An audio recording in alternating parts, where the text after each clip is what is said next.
Hello, everybody, and welcome to episode 21 of the Snapshot. We're your hosts. My name is Brendan Patrick, and I'm joined by none other than Marvel Snap phenom, KM Best. The Snapshot is a Marvel Snap podcast focused on the competitive side of the game.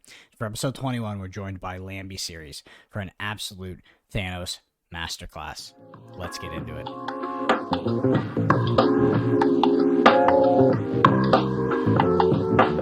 We are joined by Lambyseries, former Hearthstone Grandmaster, elite Thanos gamer, and one of the people that I trust the most when it comes to knowing what to play and how to improve my own game. I think my game has benefited a lot from being friends with Lambyseries, from being able to run things by him and generally scrim against him in some cases. That has generally made me a much, much better player. He's someone who has a great perspective on the game, and I think the most unique place his perspective can show you is his perspective on snapping is, I think, probably the level up moment for more people than basically anything.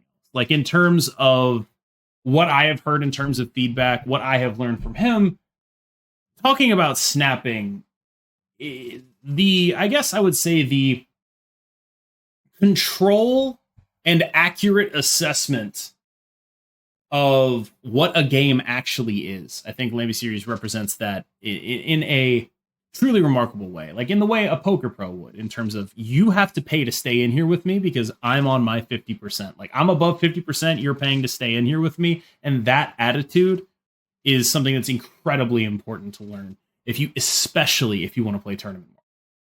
So yeah. Lambie, welcome to the pod. Hey guys, what's up? I think that intro did me a lot of justice. Yes, thank you so much for having me on the pod today. Very glad to be here with Brendan and KM. Yeah, KM and I got to know each other a lot more during the last few months when I started doing Marvel Snap streaming content. And yeah, so really excited to be here. Hope I can share some of my insight with you guys. Hope that what you learn from this podcast will be good for you. Help you improve your game. Yeah. Yeah, speaking to that snap strategy and being on a different level, I've sat on the other side of it, and it's pretty frustrating. I would describe it as deep water. It just it feels like you're getting snapped at literally the most inconvenient times all the time as you progress through a battle mode with Lambie. I went back and watched the stream actually where Lambie whipped my ass, and I remember just saying, the turn 1 Mind Stone snap. I'm like, bro, how do you snap that? I couldn't believe it, and of course, just perfectly executed. It was almost a 10-0, to be honest. It was almost a 10-0 in the battle mode. I think it was 7. Yeah, it was close. I got one lucky game. I think we're going to run it back tomorrow as of this recording on Friday as another tournament on Saturday.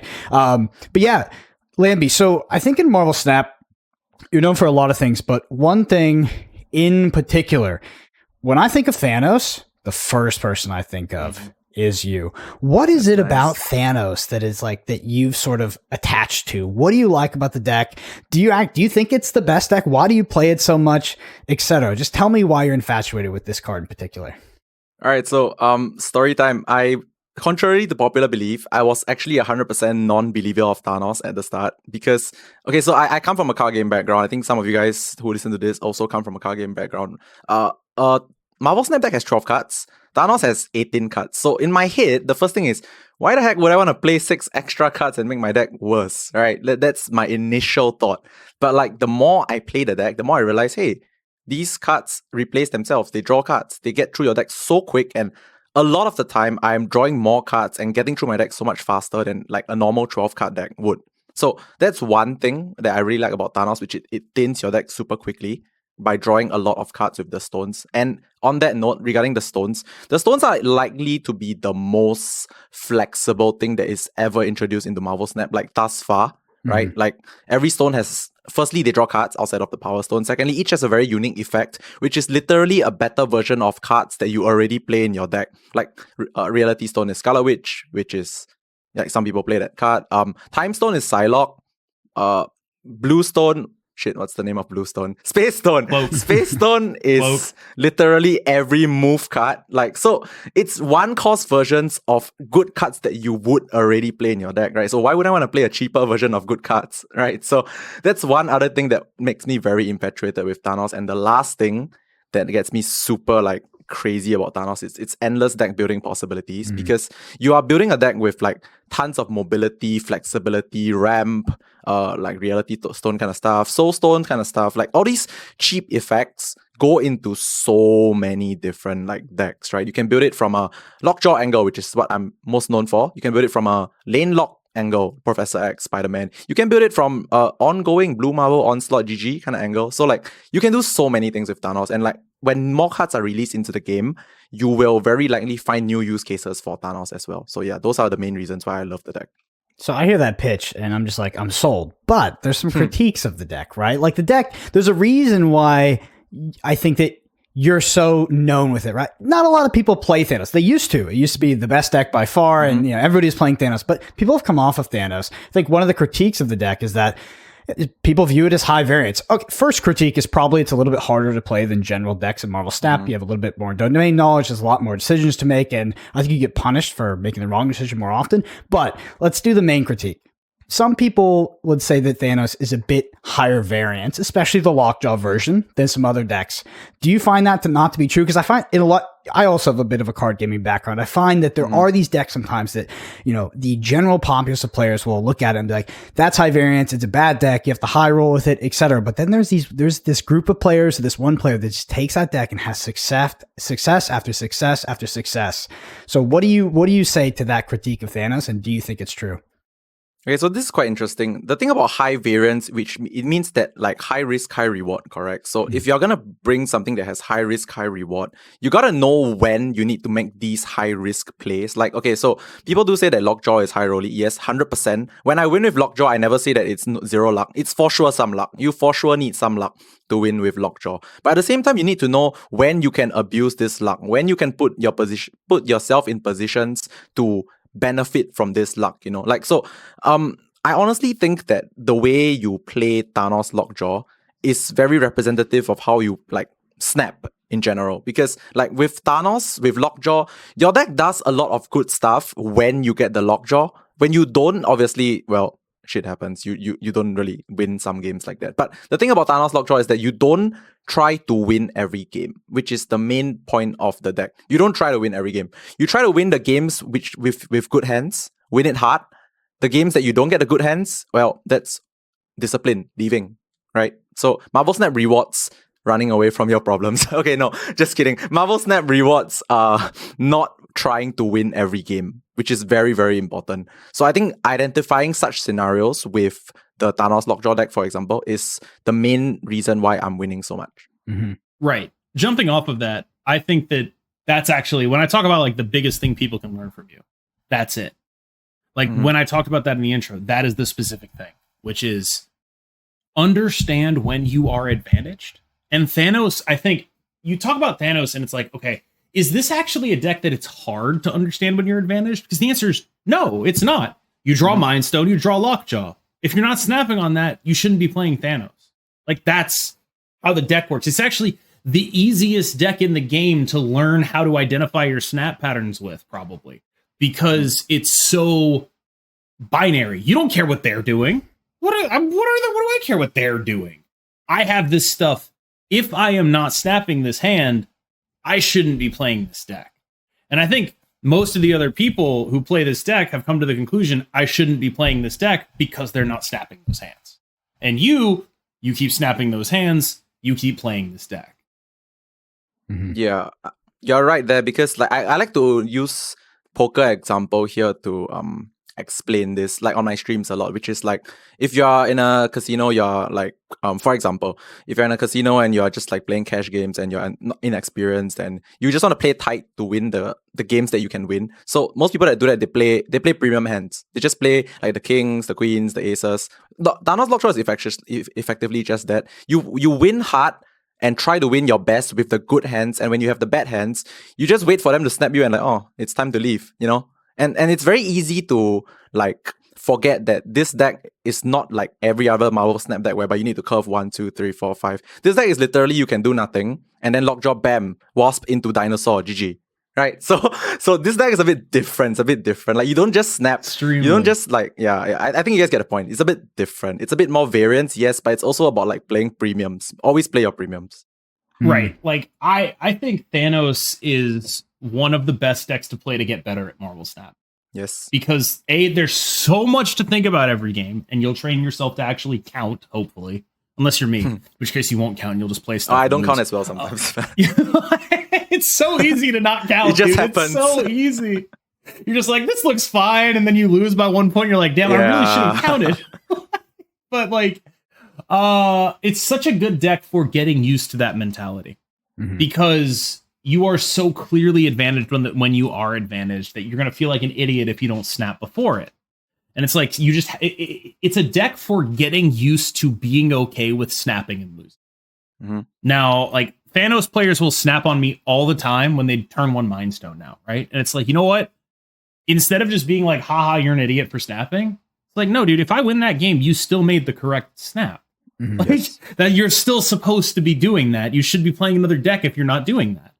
So getting used to snapping and losing is, I think, a mental hurdle for a lot of people.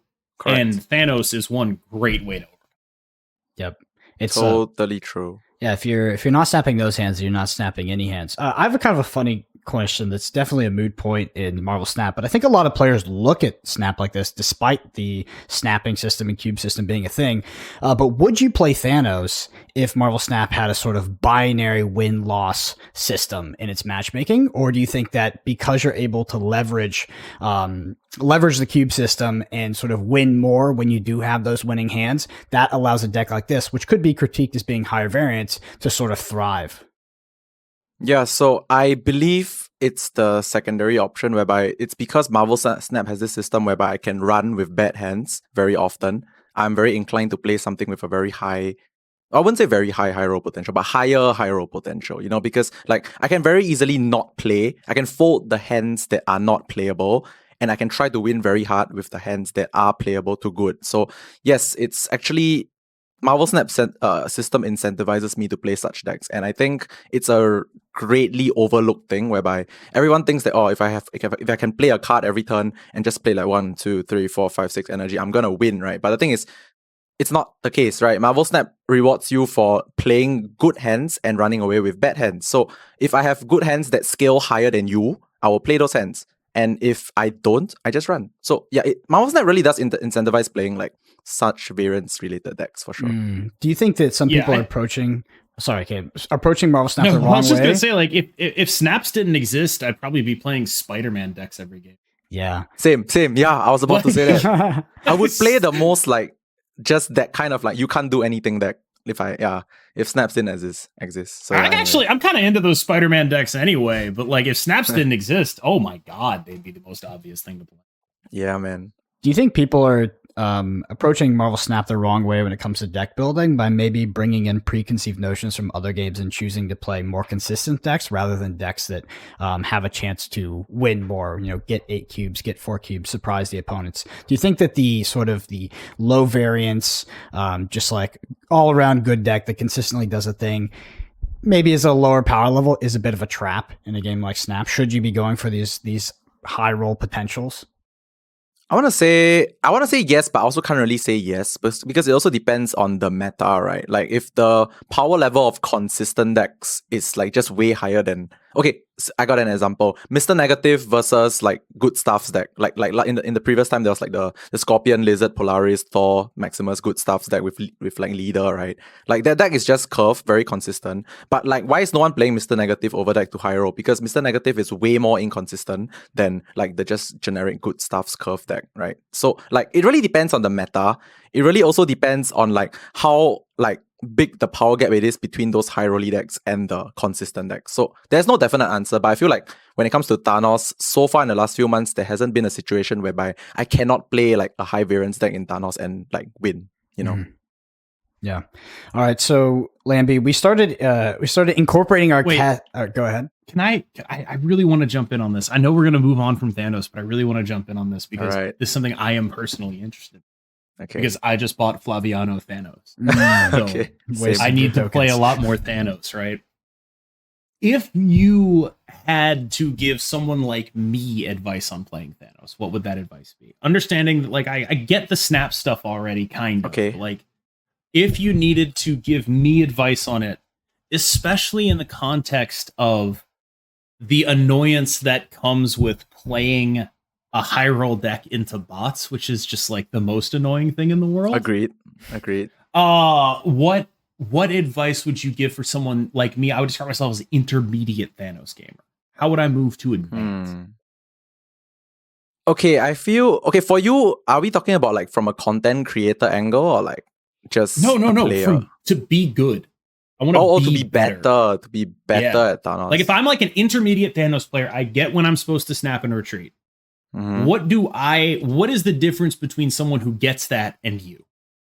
Okay, so this one is for actually I think this advice works for like Thanos and also other like decks with variance in general, which is I think one benefit that I have coming into Snap from like way lots of other card games. Like, I've played card games for like my whole life. Like the biggest benefit is that I think I'm really good at seeing the end game. No pun intended, but I'm actually really quite good at seeing the end game, which is okay. So this is the easy part for Marvel Snap for me, which is the macro. Like in other games, you need to see like maybe like 10 turns, 20 turns ahead, like to plan out a macro game plan, right? Marvel Snap, there's no such thing. You just need to see 6 turns ahead, man. There's only 6 turns. So like if you can consistently like think about what will happen in the next 3-4 turns with your deck, you will generally be able to know if even Lockjaw plus Stone is good enough to stay. So I think about this a lot because there are certain situations whereby I have Lockjaw, I have Mind Stone, I snap. By turn 4, I'm gone because like I know I'm not going to be able to win this even if I high roll. So with a high roll deck, a variance deck like Lockjaw, you really need to be able to see where your potential turn 6 is going to like end up. Like it's really difficult, but for me, because I really came from like other card games where I need to plan so many turns ahead, being able to plan like just 3 or 4 turns ahead in Marvel Snap is not that difficult. So like on my stream, sometimes people see me leave like with Lockjaw and Mind Stone. Like I leave even if I like have Lockjaw and Mind Stone because like I know that like these locations don't do me any justice. Even if I high roll a dinosaur on the left, this Sarah deck's gonna enchantress me eventually. So like I see this early and then I don't let myself succumb to, oh, I have Lockjaw, I'm gonna stay till the end, right? So that kind of thing. I think this is the other thing, like all Thanos advice ends up in the same spot, which is I'm gonna quote a rap song here. I don't know how many people are gonna be able to pick this one up. Don't let your ego trick your ass. Don't get married to I snapped so I gotta stay in, or they'll think I'm an idiot. Don't do that. Like it's a very obscure song, honestly. Okay. Like every I have no fucking idea, man. Every song, every piece of Thanos advice is like, look, you have to be playing this aggressively, and you play it aggressively. And you do that, and you have to accept that you will be wrong and have egg on your. Correct. You just gotta live with it. And if you can't live with it, if you can't take the heat, get out of the kitchen, right? Like that's what it is. I forgot whether it was Brandon or KM that said it just now, but like, you guys said something, and I wanted to add on, but I'll add it on now, which is like, in my Marvel Snap like journey so far, I think the amount of times I lose 2 cubes is like way more than the average player. I lose so many 2 cube games, which is because I snap early. But like KM said, ego is a thing, right? Like it doesn't mean that you snap early means you cannot leave. There's no such thing. Like you can snap early because you are confident, and then 2 turns later you suddenly feel you are not confident anymore. So leave, right? Like if you let ego like make you stay, you're gonna lose 4 instead of 2. And over a long period of time, losing 4 instead of 2 is like 200% increase of how much you could lose. So like don't let your ego get in the way.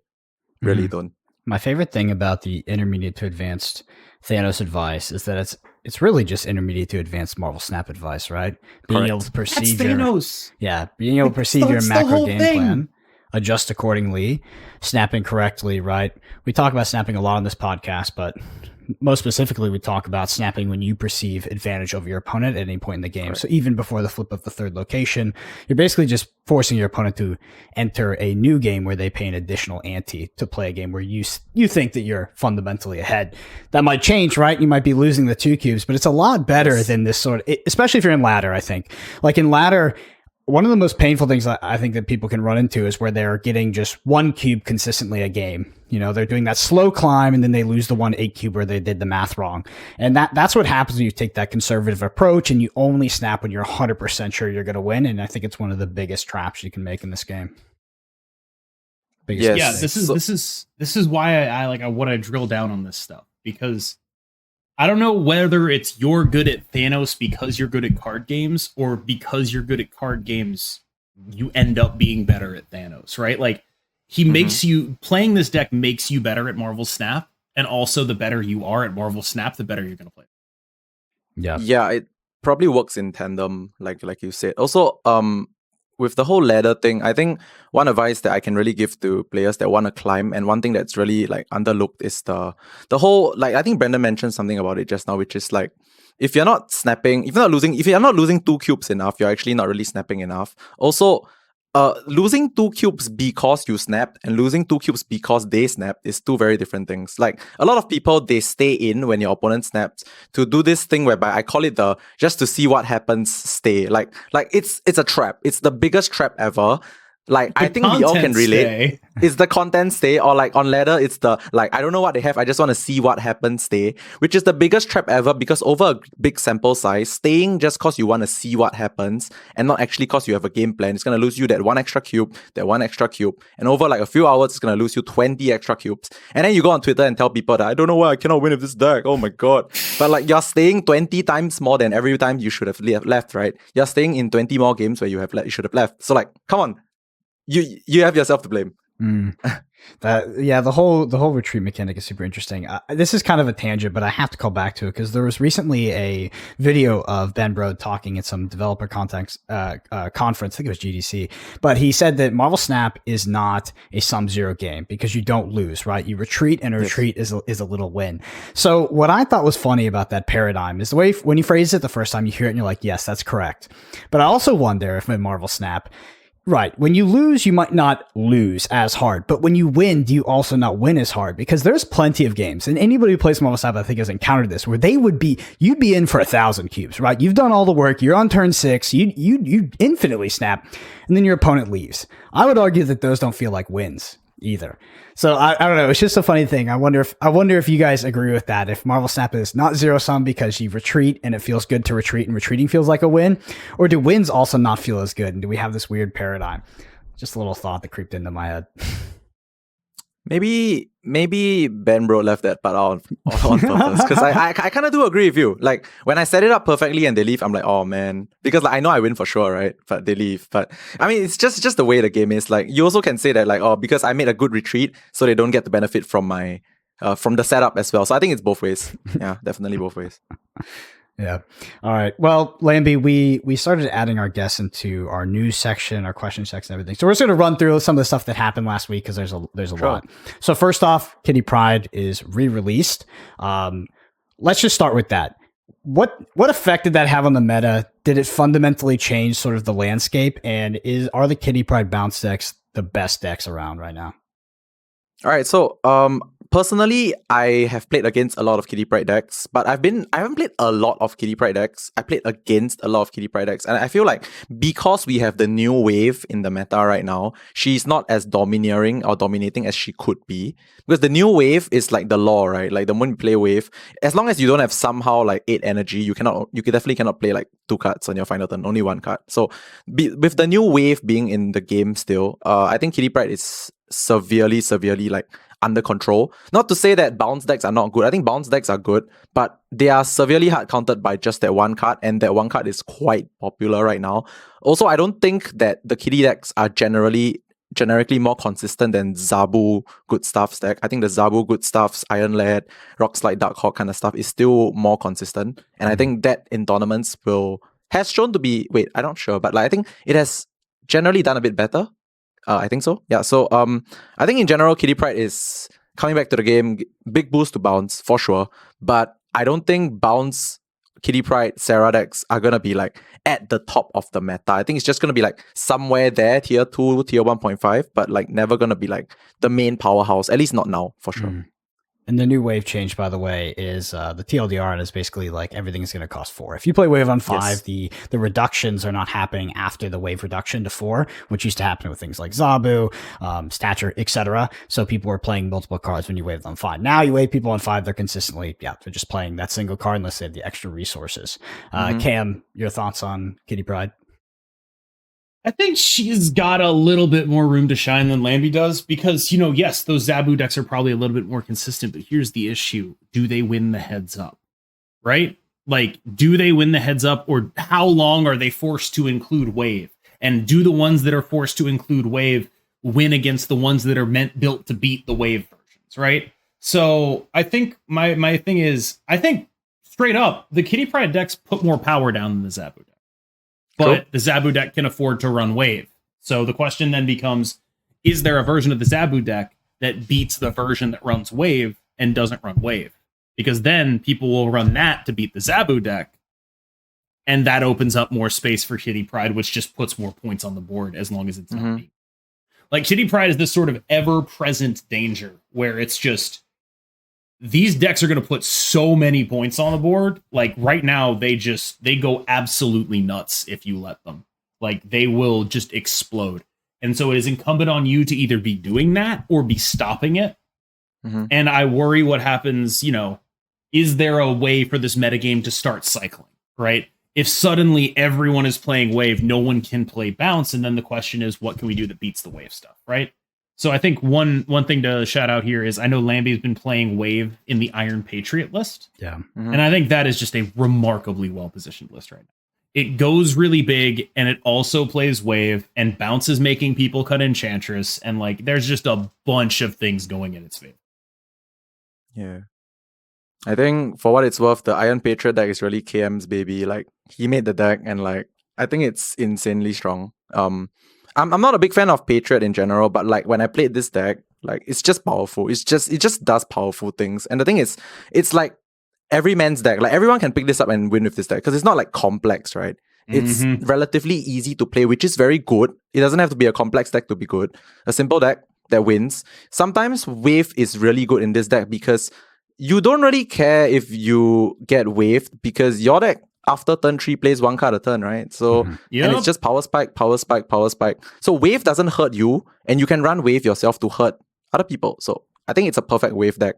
And yeah, very well positioned deck, and no one's playing enchantress like you said. So I don't even think people are playing Super Skrull. So no, the deck is like, it's just there. It's all there for the taking for that list. I feel like, where it's just like, oh man, you kind of just beat everything. And if the like, it's really hard to fit enchantress into that wave deck. Like, it's just hard to get it in there if you're also playing like wave and doom and iron lad. It gets really tough. That deck, I worry, like the sort of Wobolos mid-range deck, it kind of ends up in this, like, it might be stretched too thin, is basically my worry. Yeah. My question is, can the wave decks, even preemptively in ladder, but maybe in formats like battle mode, not the wave deck, can the bounce deck play around wave? Because the thing about wave on turn 5 is that it's usually kind of a shit play unless you're doing it with something like Miles Morales and you do wave plus Miles on 5 and get those extra stats. Like, doing turn 5 3 power is not too great. Can the bounce decks like preemptively sort of point slam on turn 5 in order to play around it? They can. I think it's definitely possible. I mean, they absolutely can. It's just like, that's Kitty specifically can't, but like, you go like Kitty, Mysterio, Hitmonkey, and it's like, oh man, I really hope you there's this really significant interplay between the wave decks and the bounce decks, where the more people are playing wave, the more the bounce decks have the ability to play through it.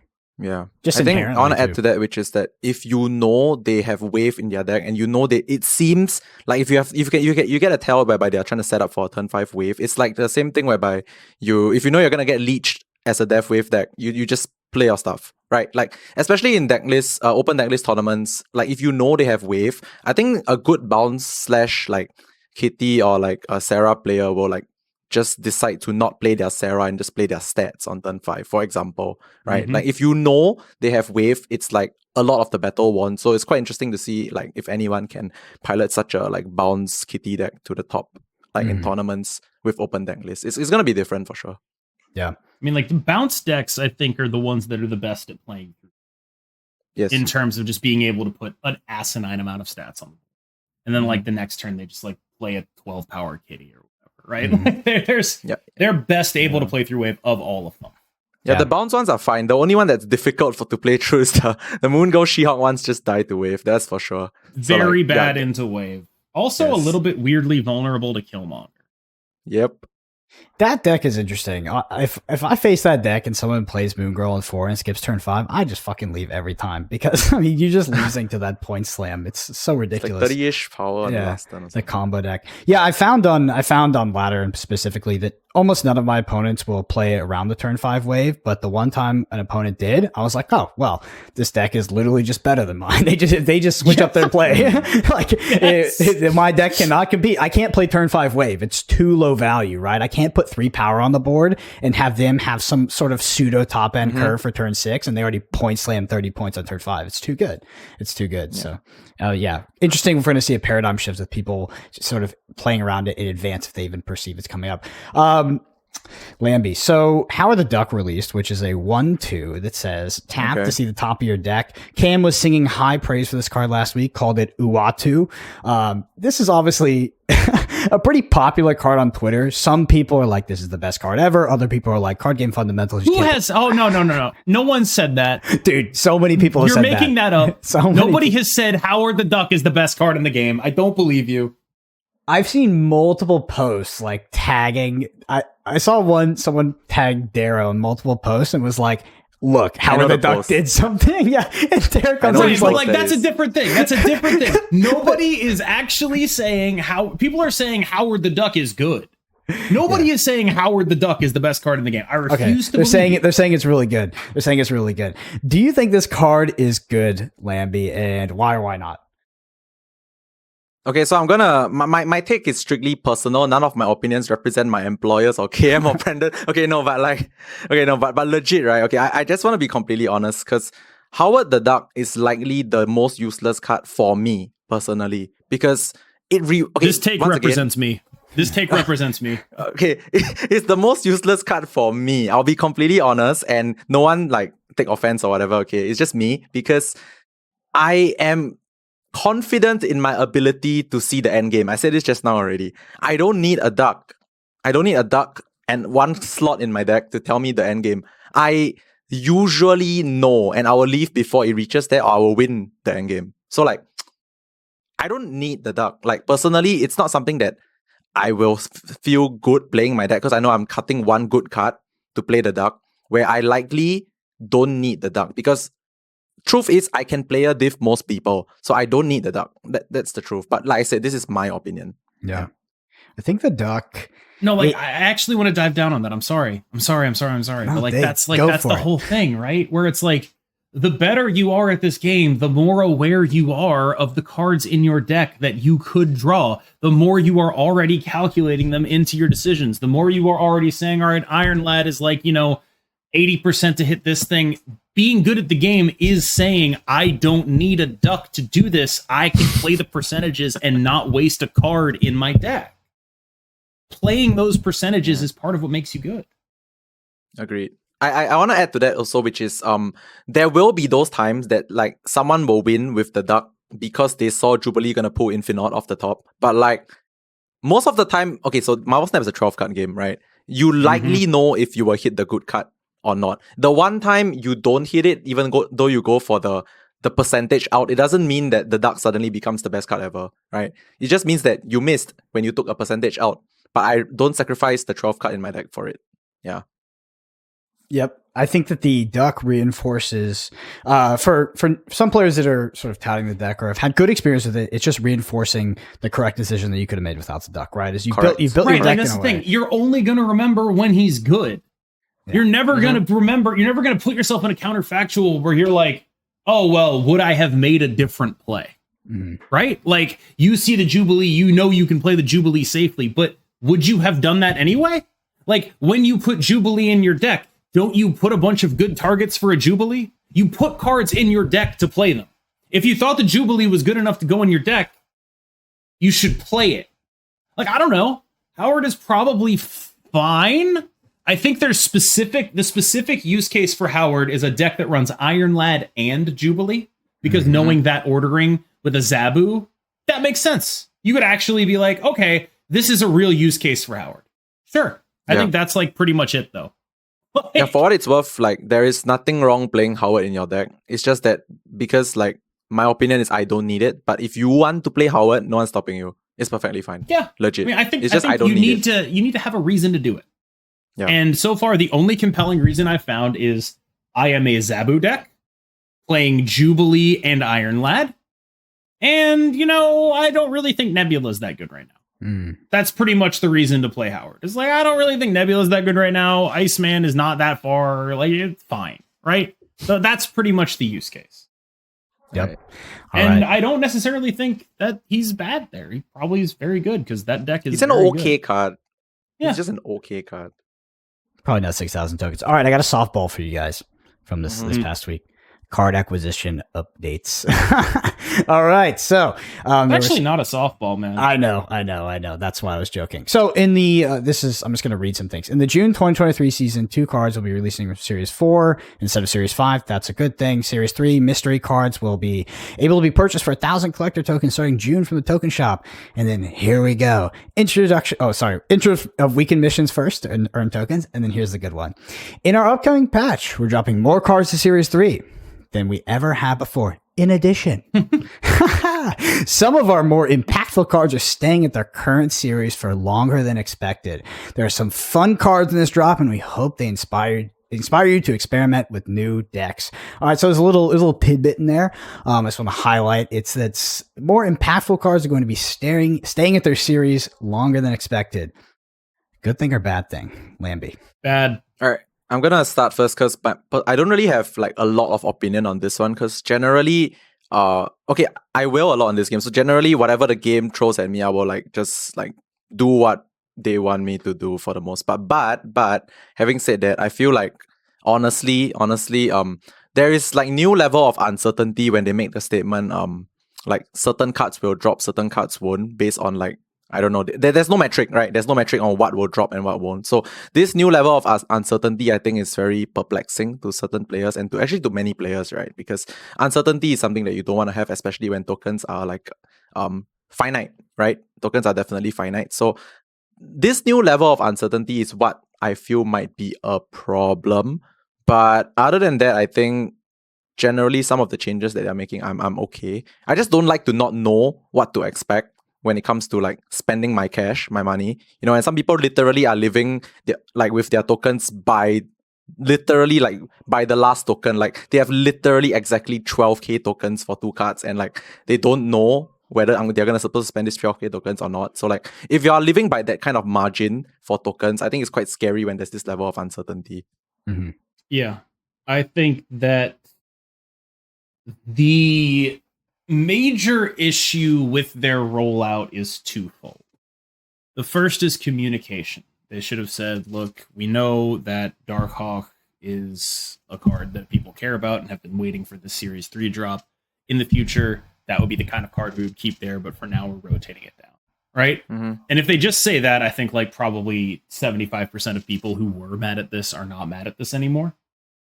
I think basically it's just a huge unforced error to intro this change as the change that meant I couldn't buy Darkhawk, as opposed to the change that meant I could buy Ghost. Right? Yeah. Like, they just shouldn't have introed it in this manner. The uncertainty is the other issue, right? Now that people are not sure when tokens are going to be useful, when is this happening? I get what they were going for. What they were going for was people need a reason to spend their tokens. And Darkhawk is actually the perfect example. If there were players who, instead of buying this Darkhawk, waited until it was free, even though they could have bought it, because they thought it would be better value, that is an example of a failure of the system. A card as strong as Darkhawk is exactly the kind of card that you should be buying from the shop basically consistently. It's that good. And the fact that there were people who were, for whatever reason, disincentivized to do that is why they are redoing the system like that. They want to provide different incentives. They want people to be like, oh, that Darkhawk is 3,000. I should buy that because it's really, really good. Mm-hmm. Mm-hmm. I don't know that this is the best way to do that, is sort of my fundamental issue. I don't know that keeping things in Series 3 for indeterminate amounts of time actually helps anybody, because all it does is mean that I can't tell anyone to buy it. That's what it does. It means I can't tell you should buy Darkhawk because, I mean, I would have, but now I don't know if it's going to be free next month, and I don't want to give you bad financial advice, right? And so it's like, I would have normally, like, Darkhawk is a card I had. I actually redid my tier list because of this last month. It was a card I had in the top tier, and I had to add a whole new tier of expected to downgrade next month. Look how well that ended up for me. But, like, the point is, I would have been able to be like, if someone came into my chat and said, should I buy Darkhawk? Normally I'd be able to say yes. But now it's like, I don't know. It might be free next month. I have literally no idea. And the longer we don't have an idea, like, the more annoying it's going to be when they pull the rug out. Yeah. Like, you're like, we finally get enough time to get used to be saying, you know, Darkhawk's a good purchase. And then suddenly it downgrades. You're just like, oh my God. Like, I think that's the issue, is that, like, there is no way for me to give anyone advice on what they should buy anymore. There isn't, and I don't know. I get why they would want that in a sort of abstract, like, playground sense, make everyone make their own decisions, but it's like, this isn't helping people buy Darkhawk. It just makes them feel bad. I have a third one to add, which may or may not be completely true, and that's that the way they phrase this, they said impactful, right? And Darkhawk is one of the best cards in the game. Very weird word. Yeah, Darkhawk's one of the best cards in the game, so it would make someone infer that the reasoning behind this staying in Series 4 is because it's good, because it's super playable, and they want to keep it at a higher price and might want me to pay more money for it because they know I'd get it in Series 3. And I think that there is a non-zero difference in this patch versus the last patch in Marvel Snap being more what I like to call soft pay to win. And I think that really hit a lot of people in the face because they were like, okay, the card acquisition, you know, everybody knows it's rough. People say it's getting better. We're making progress. You know, we have been making progress. And then boom, this hits you and it's like a big F you. It's like, we are not making progress. The goal is to get you to buy this at a higher series if possible. And it feels like, oh, because it's a good card. And that just takes us to the soft pay to win territory. And I think that really irked a lot of people because it was like, we've been talking about this for months. We've been dealing with you guys. We've been working with you, Second Dinner, on this bad card acquisition model. And now it seems like you kind of just pulled the rug out from under us. So yeah, I don't know if that's 100% the case, if that's why it stayed there, etc. But I know that that's largely a sentiment that people have shared in sort of the negative feedback on this patch. I don't know if they grasp that. I think my personal read is that Darkhawk stayed in Series 4 because it is a perfect example of the kind of card they want people to buy. And there's not another version of that they could keep in Series 4 to demo this with, right? They want you to be like, I should buy this at 3K. It's a good deal, right? My personal pitch would be, let Darkhawk rotate down, use Series 4 indefinite thing for, like, build-arounds kind of thing.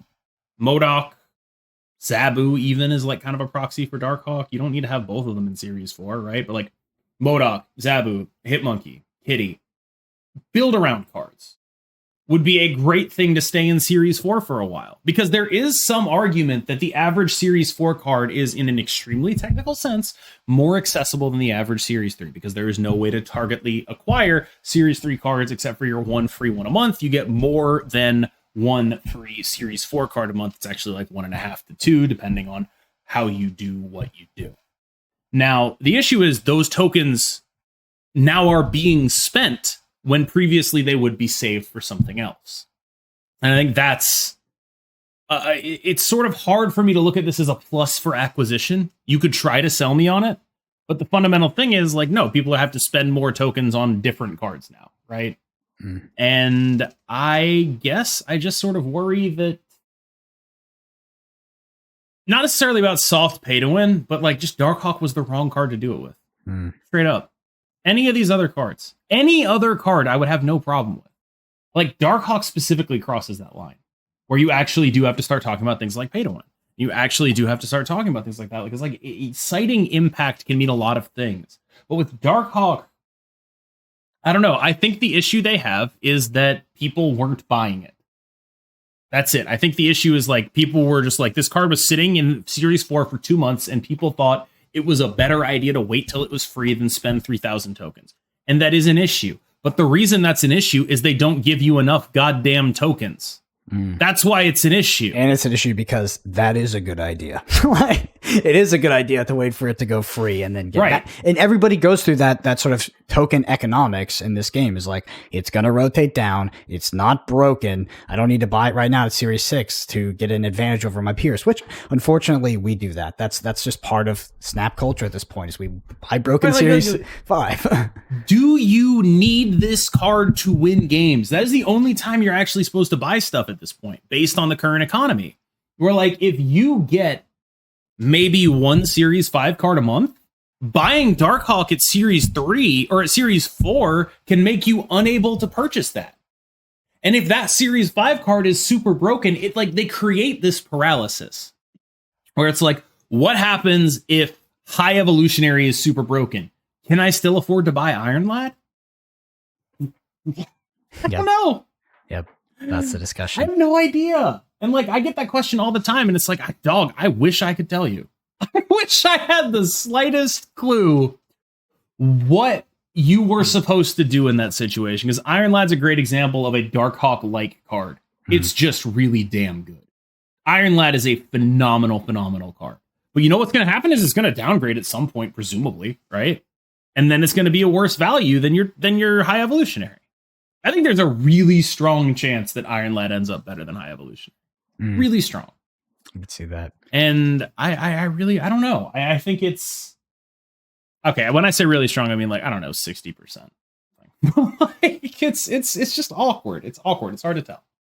Yeah, actually, on that note, I agree that Iron Lad has the potential to be way better than High Evolutionary because like the thing about Iron Lad is it cannot get worse. Like when people talk to me about Iron Lad in chat, like it cannot get worse. Like it can only get worse if they stop printing Marvel Snap cards, which is never. They will never stop printing Marvel Snap cards because like every new card gives Iron Lad a potential new use case, right? It's like potential new use case, not like it definitely will work or not. Whereas High Evolutionary has like a sort of a way to build around, like those 7 cards, for example. Whereas for Iron Lad, it's any new card that is released is a potential Iron Lad target. So like, yeah, I think Iron Lad's ceiling for usefulness is higher. So when people ask me this, I always feel like if you want to compare Iron Lad and High Evo, if you have to choose one, I think in the long run, Iron Lad would be able to do more things.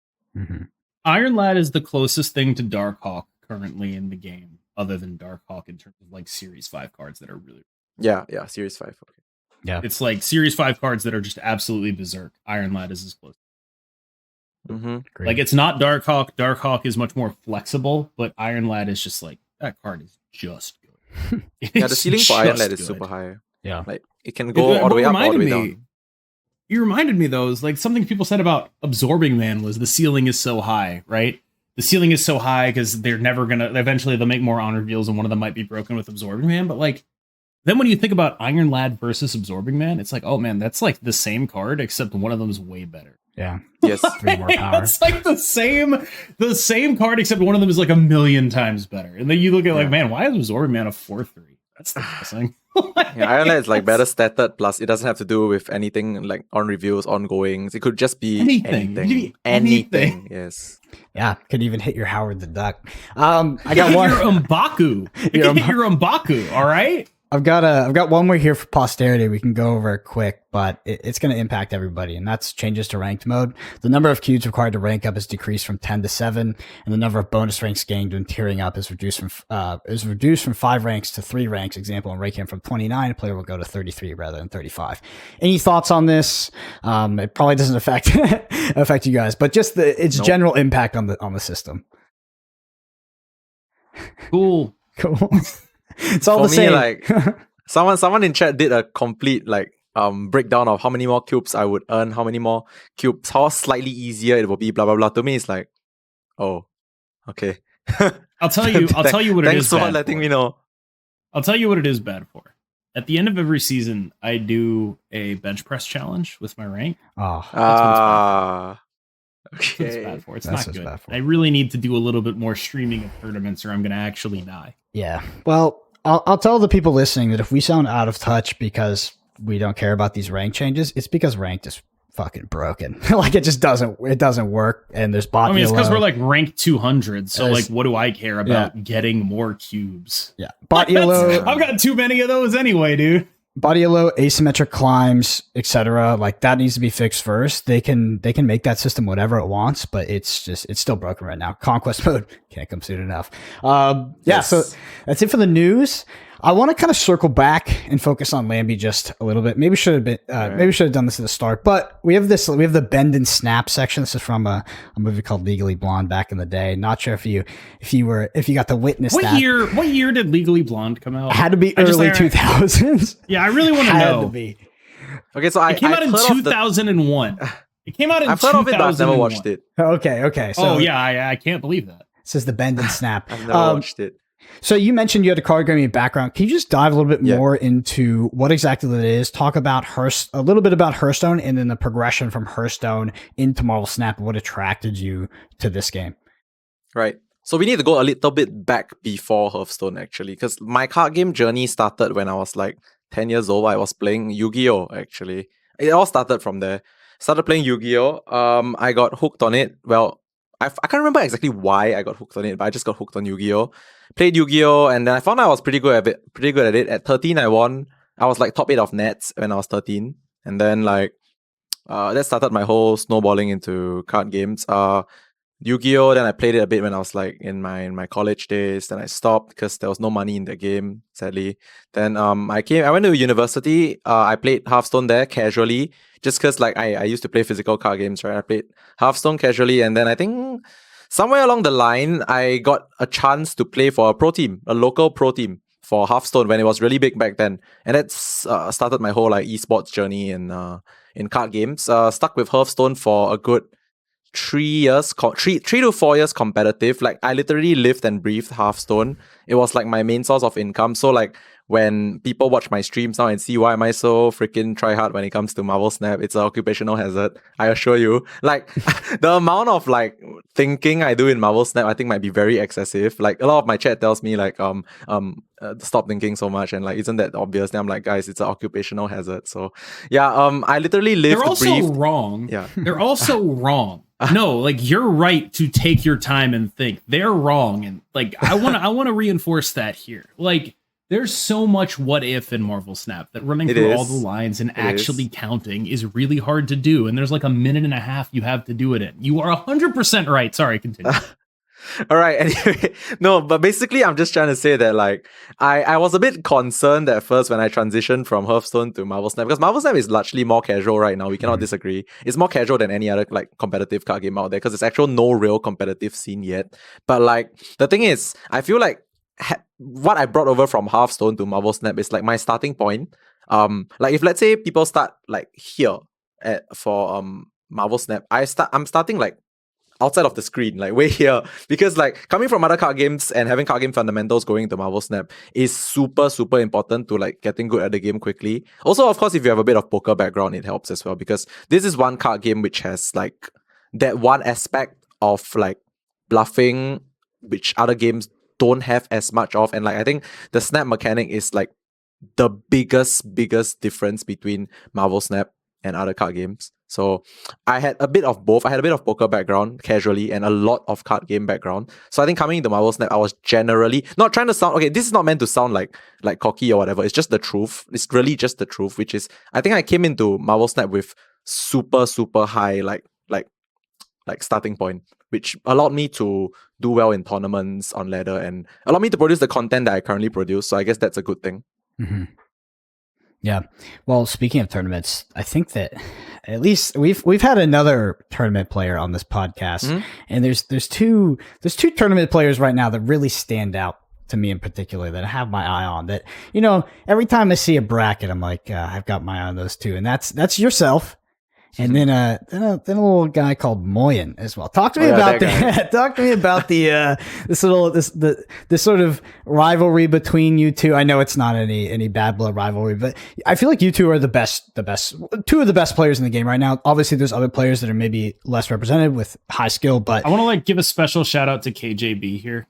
Yeah. Oh my god, I was about to do that, dude. I was literally about to do that. Good, man. He's so good. Yeah. Okay. He's a KJB, Pokemon player too, right? I played him. Yes, in my KJB, Torikun, Braude shortlist right there. I'm sure there's a few more. There's definitely a few more, yeah. There's definitely a few more. But I felt like it was actually leaving people, like specifically KJB with his record Oh my god, yes. of finishes is like someone who absolutely should not be left out of this conversation. There are definitely more people that I want to shout out, but if you're talking about like Lambie and Moyen, you have to put KJB.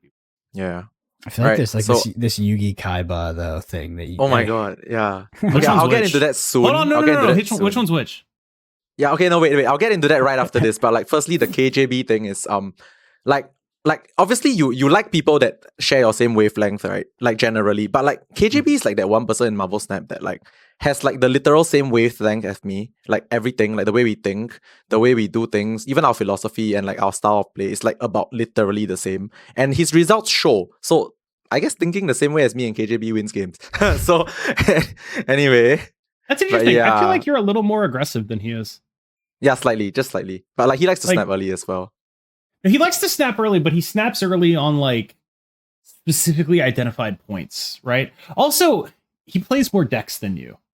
Yeah, he plays slightly wider spectrum, I would say. Yes. But I guess think I was like, you are just like I feel like you talk yourself into Thanos consistently.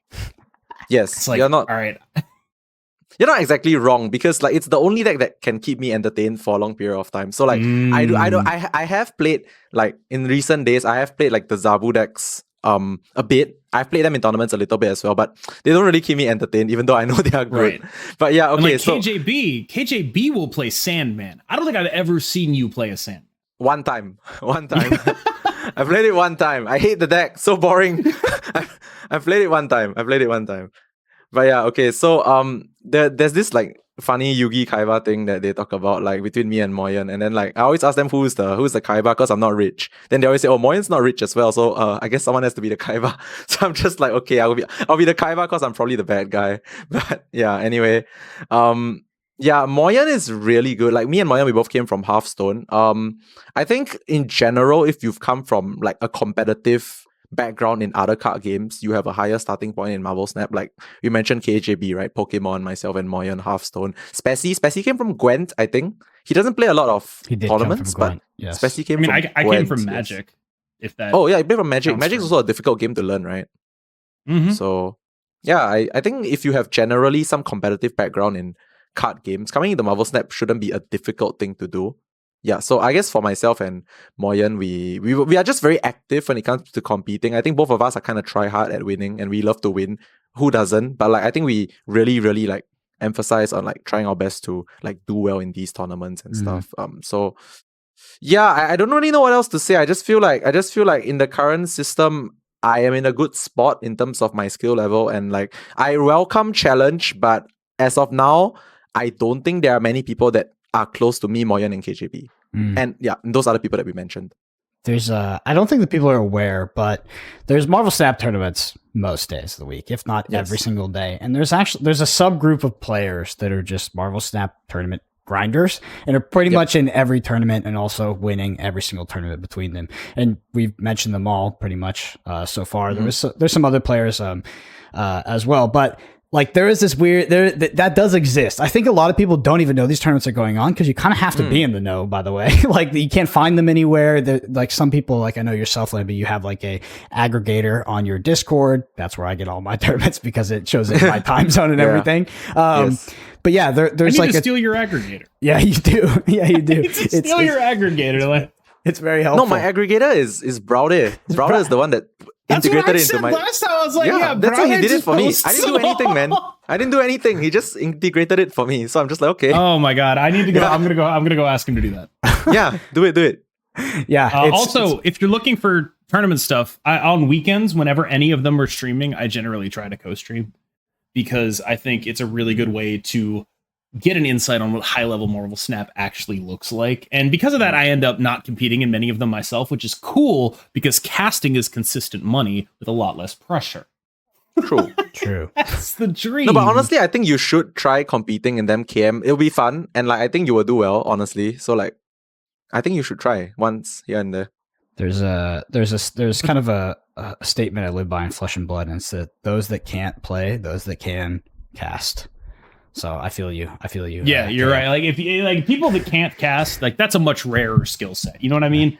Like, really, I'm the rank 1 of Yes, this. yes. If we're gonna be like, It's you the talked natural about progression from winning tournaments. So I want to talk to you, Lambie, about online tournaments versus LAN tournaments. So you're going to the UK Okay. Content Creator Clash coming up here in June. How do you feel about online tournaments versus in-person LAN tournaments in a game like Marvel Snap? Do you think it adds an element that's beneficial for the player and for the audience by being in person? For the audience, beneficial for the audience. Okay. Yeah, you could. Yeah, just so people watching it, people interested in it, following the scene, etc. Okay, so firstly, before I go into any of that, I just want to say that everyone who's listening to this podcast needs to Google flight tickets from Singapore to UK and realize how expensive it is. So you guys need to support my stream and fund me. But all right, that's enough of that. But anyway, I'm 35% there. But all right, anyway, so I think when it comes to LANs, okay, the line between entertainment for LANs and online tournaments is quite close right now, because like I feel like because of like COVID over the last 2 or 3 years, like because we had no choice but to do online kind of stuff, I feel like the viewer experience wise for the audience is pretty similar whether you're watching it at a LAN or online.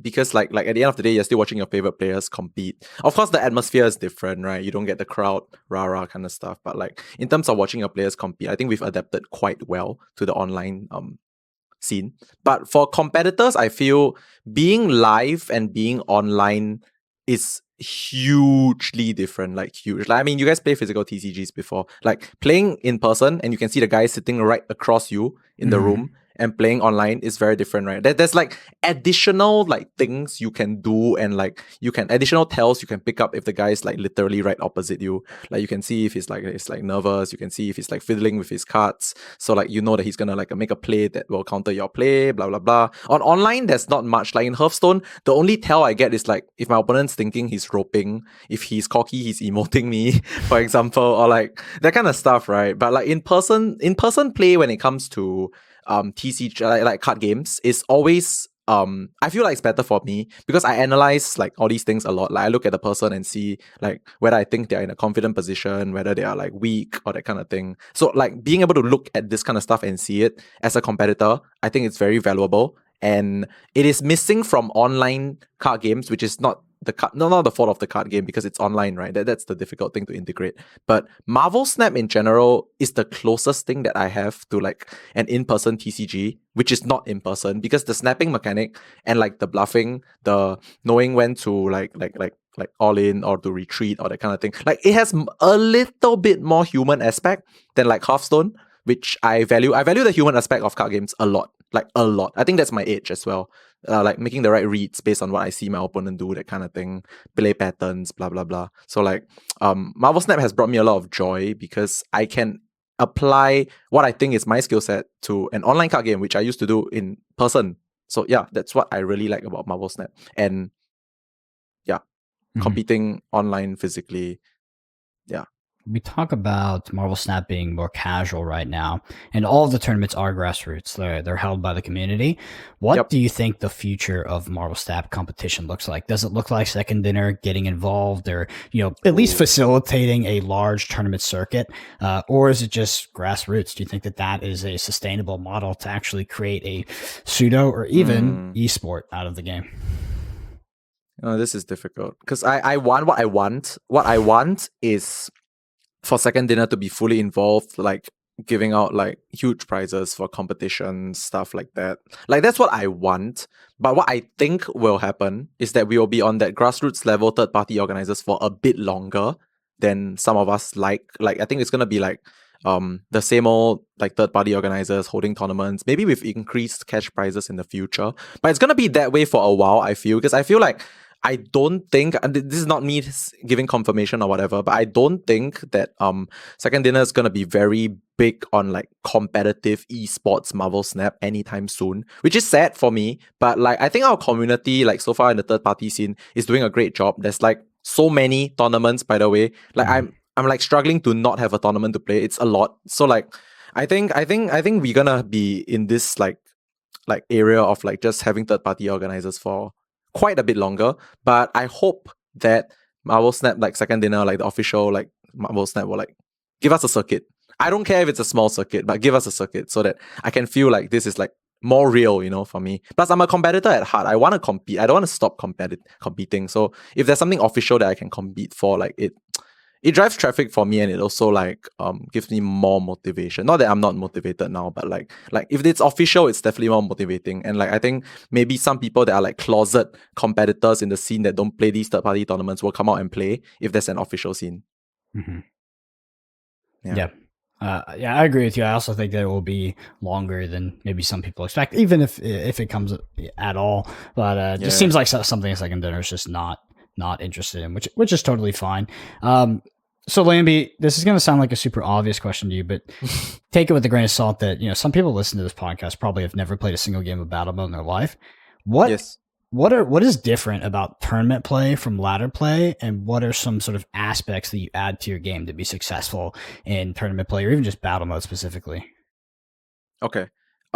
There's two avenues here. One is ladder versus battle mode. One is ladder versus competition. I think it's two very different avenues. So I'm gonna go with ladder versus battle mode in general first, which is the biggest difference is battle mode. You have 10 life, 10 cubes per se, which is basically finite resources, finite health. So way early on in the podcast, I talked about staying in when your opponent snaps just to see what happens. Well, that's even worse in battle mode because seeing what happens is 1/10 of your life. Well, 2/10 of your life actually.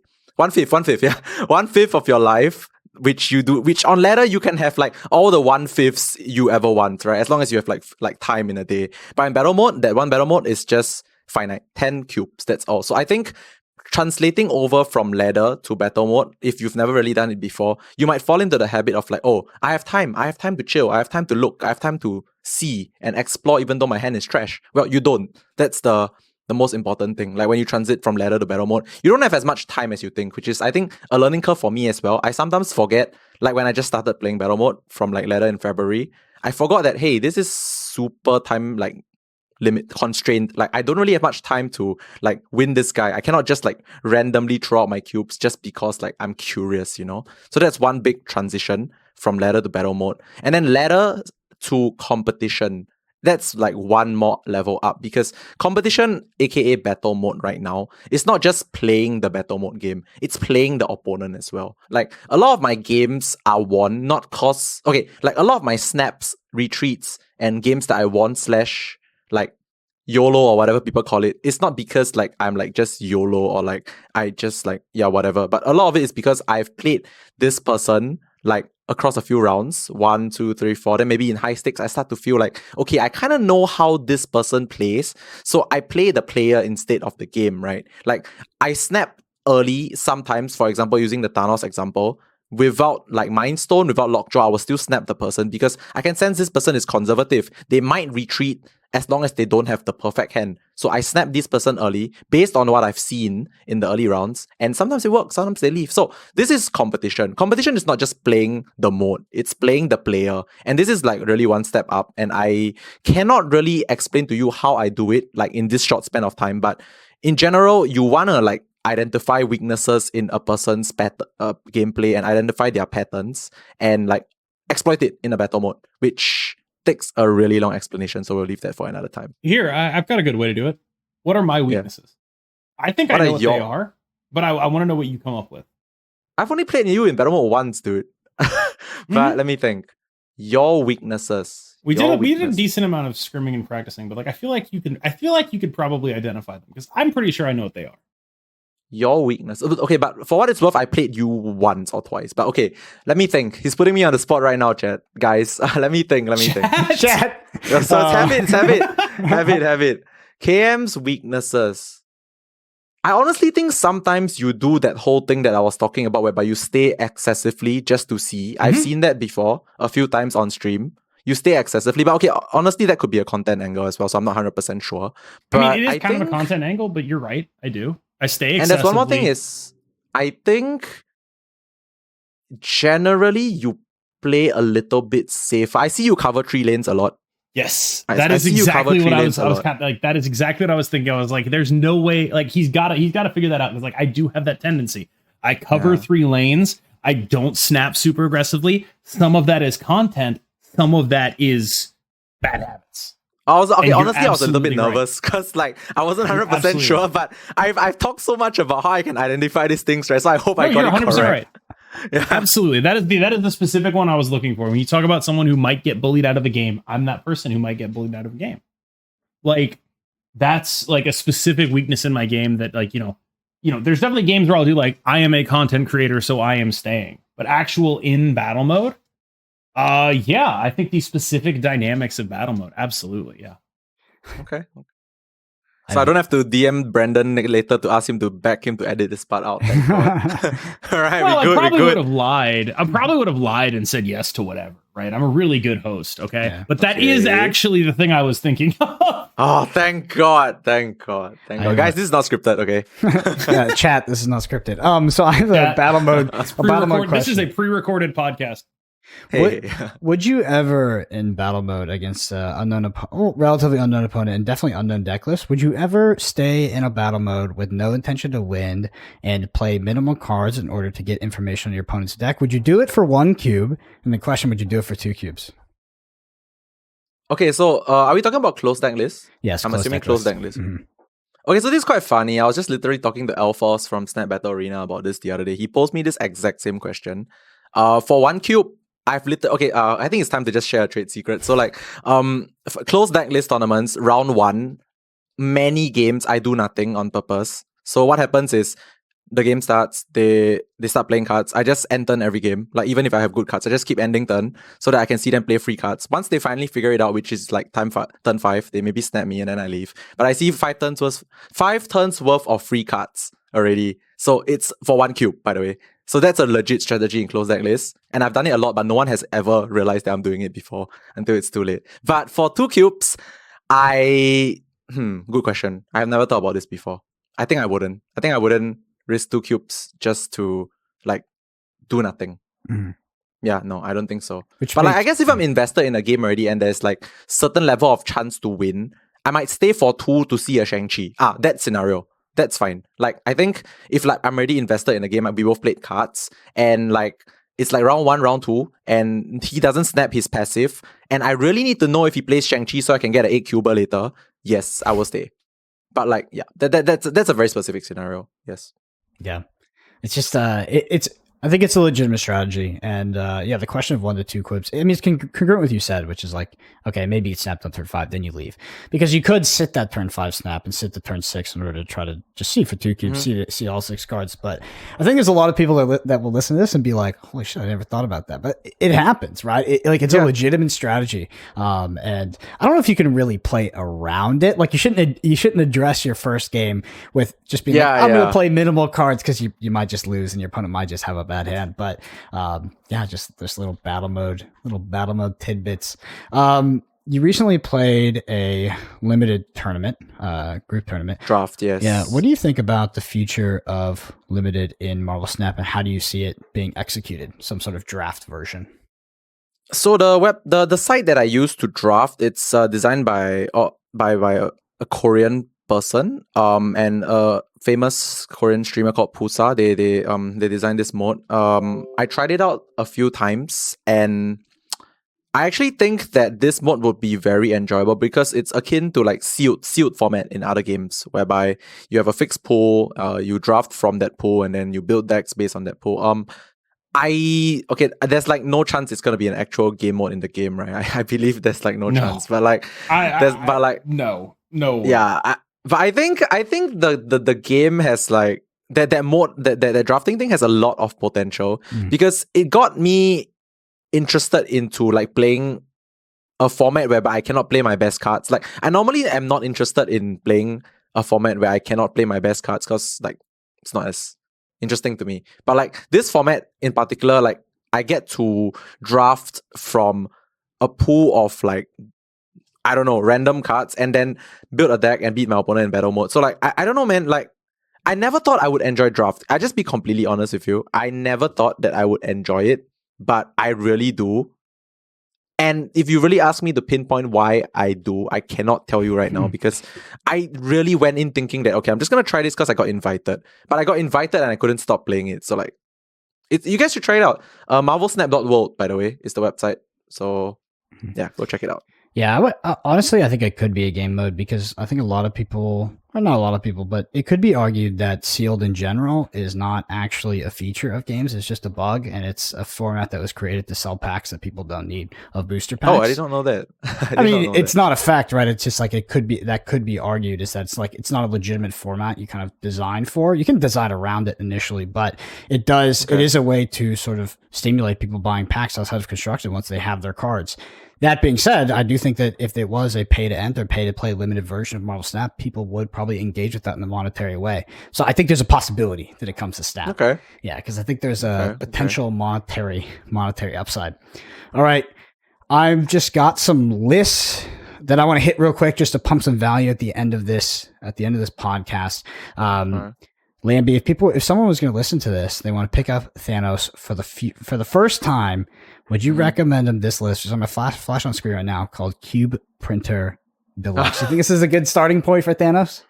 Okay, I call it a Cube Printer Deluxe because it's my Cube Printer Deluxe. I print cubes with this deck, but like on Twitter, people have been saying that I cannot win with this deck. I don't blame them. I don't comment on those, but like I know why they cannot win with this deck, but I don't mention it. But like I do. Hey, why exactly would that be? Because you guys are playing Marvel Snap wrong. But like anyway, okay, no, but that's the truth, okay? Because like this deck fundamentally you need to have really very sound snapping. Like you cannot have ego when you play this deck. You need to know when you cannot win, guys. This deck, the one thing I say most about this deck is not meant to win every game. It's meant to win certain games very hard and run away from the rest of the game because it's inherently inconsistent. It is inherently inconsistent. You are printing cubes when you have the good hands. When you don't have the good hands, run like the wind, guys. Just this is like a normal printer. Just like a normal printer. It is inconsistent and breaks. But yeah, okay. Wait, I want to say first, like, Brandon asked me if I would recommend this particular deck to people picking up Thanos for the first time. The funny thing is, I would still say yes, because I think the best way to enjoy Thanos and learn Thanos is the Lockjaw build. But you must understand that as much as it is, yes, the best way to enjoy the deck, because it's fun, it's high rolly, you get to learn what each stone does. You also need to understand that like this deck in general is meant to not win every game. So I would recommend it, but you need to understand that you're not meant to win every game. Yep. And I want to apologize to audio listeners real quick. I was gonna let me hit this list for the audio listeners. I forgot, and that's my fault. People listening will like, what the hell are they talking about? Okay, so Cube Printer Deluxe is a Thanos deck that is Wasp, Lockjaw, Killmonger, Wave, Devil Dinosaur, Leech, Arrow, Doctor Doom, Odin, America Chavez, Thanos, Magneto. Go Cam. So the main thing about Thanos that like sticks out to me is it's never gonna carry you. When people say like, oh, I keep losing with this deck, like it's never gonna carry you. This deck list is not gonna carry you. That deck list is built specifically to answer certain problems in this meta. The reason to play that Thanos list is you want to play a Wave Killmonger. Yes. That's it. That's the reason. Why do you want to play a Wave Killmonger deck? Because you want to really, really, really beat up people playing. That's it. That's why you want to do it. You want to play a Wave Killmonger deck stapled, stapled to a high roll game plan. That's it. That's the purpose of this list. So it's less a deck that is going to carry you in all contexts and more just this is a very current list that you're going to have to tweak and move with. Yes. I think when it comes to Thanos in general, I've changed the list like once every week, even though it's like 1 or 2 card changes only. But the most common trend that I'm changing, as some of you, like if you see the list or if you like look at the list, it's really the core is always there, but we are changing Arrow, we are changing Leech, we are changing Odin. Yeah, can we cut Arrow? Can we cut Arrow for like Shang-Chi? Oh yeah, no, it's fine. Like Arrow is my 12th card because like every day, I will take out Arrow once, put in Shang-Chi, put in Skrull, put in Enchantress, put in some random thing. Because I really don't like Arrow. I'll be the first to admit, I don't like Arrow. Bad. Okay, I don't like Shang-Chi as well. But like, there is no perfect 12th card right now, in my honest opinion. So I'm just rotating here and there. So like, if I rotate one card, I don't really update the list on Twitter. But if I like change like 3 or 4 cards, yeah, I will probably update the list. But like, currently Arrow is the 100% 12th card. You don't need it. But if you're in my server in Infinite, you will see like 2 Galactus every 10 games. So like maybe sometimes you need it. Yep. So, yeah. That's just funny because I played Galactus into Lambie at the last tournament that we played against each other, and I did it because I saw Lambie complain about Galactus on Twitter, and I was like, well, shit, might as well queue up Galactus. But then he timestampped me on turn, he timestampped me to Magneto me on early every single time when I would try to Galactus, which is also pretty good. Wait. For what it's worth, that tournament, that game was when I realized Brandon was a true gamer because he was the only person in my life that played Galactus into the lane that had a card because he expected me to pull. Yeah. He expected me to pull the card out of the lane, but I didn't do it. It's because I expected that exact scenario. I don't know why I expected it. I just did. And he did exactly Once that. Once you do something Galactus like 2 times, right? Like I get things. Like you get him with it twice and you're like, all right, he's wise to it now. I have to play around that. He's the first person I ever know that willingly played Galactus into a lane with a card. And I'm like, whoa. I don't know why I played around it, but I did. But he did it. Yeah, that was my Hail Mary. I was getting wrecked. I remember I watched back the stream and Lambie's the first game, he's like, oh, because it's turn 5 and I've barely done anything. He's like, he's doing that thing. He's trying to scout my deck. And I was like, dude, I just haven't drawn a Electro or Wave. My deck sucks. It was like every match was like that for a while. I remember while I was watching back the stream and Lambie was like so perplexed about the strategy. And it's just like, I was like, what's Brendan doing? Why is he still in this game? I just drew no cards. Yeah.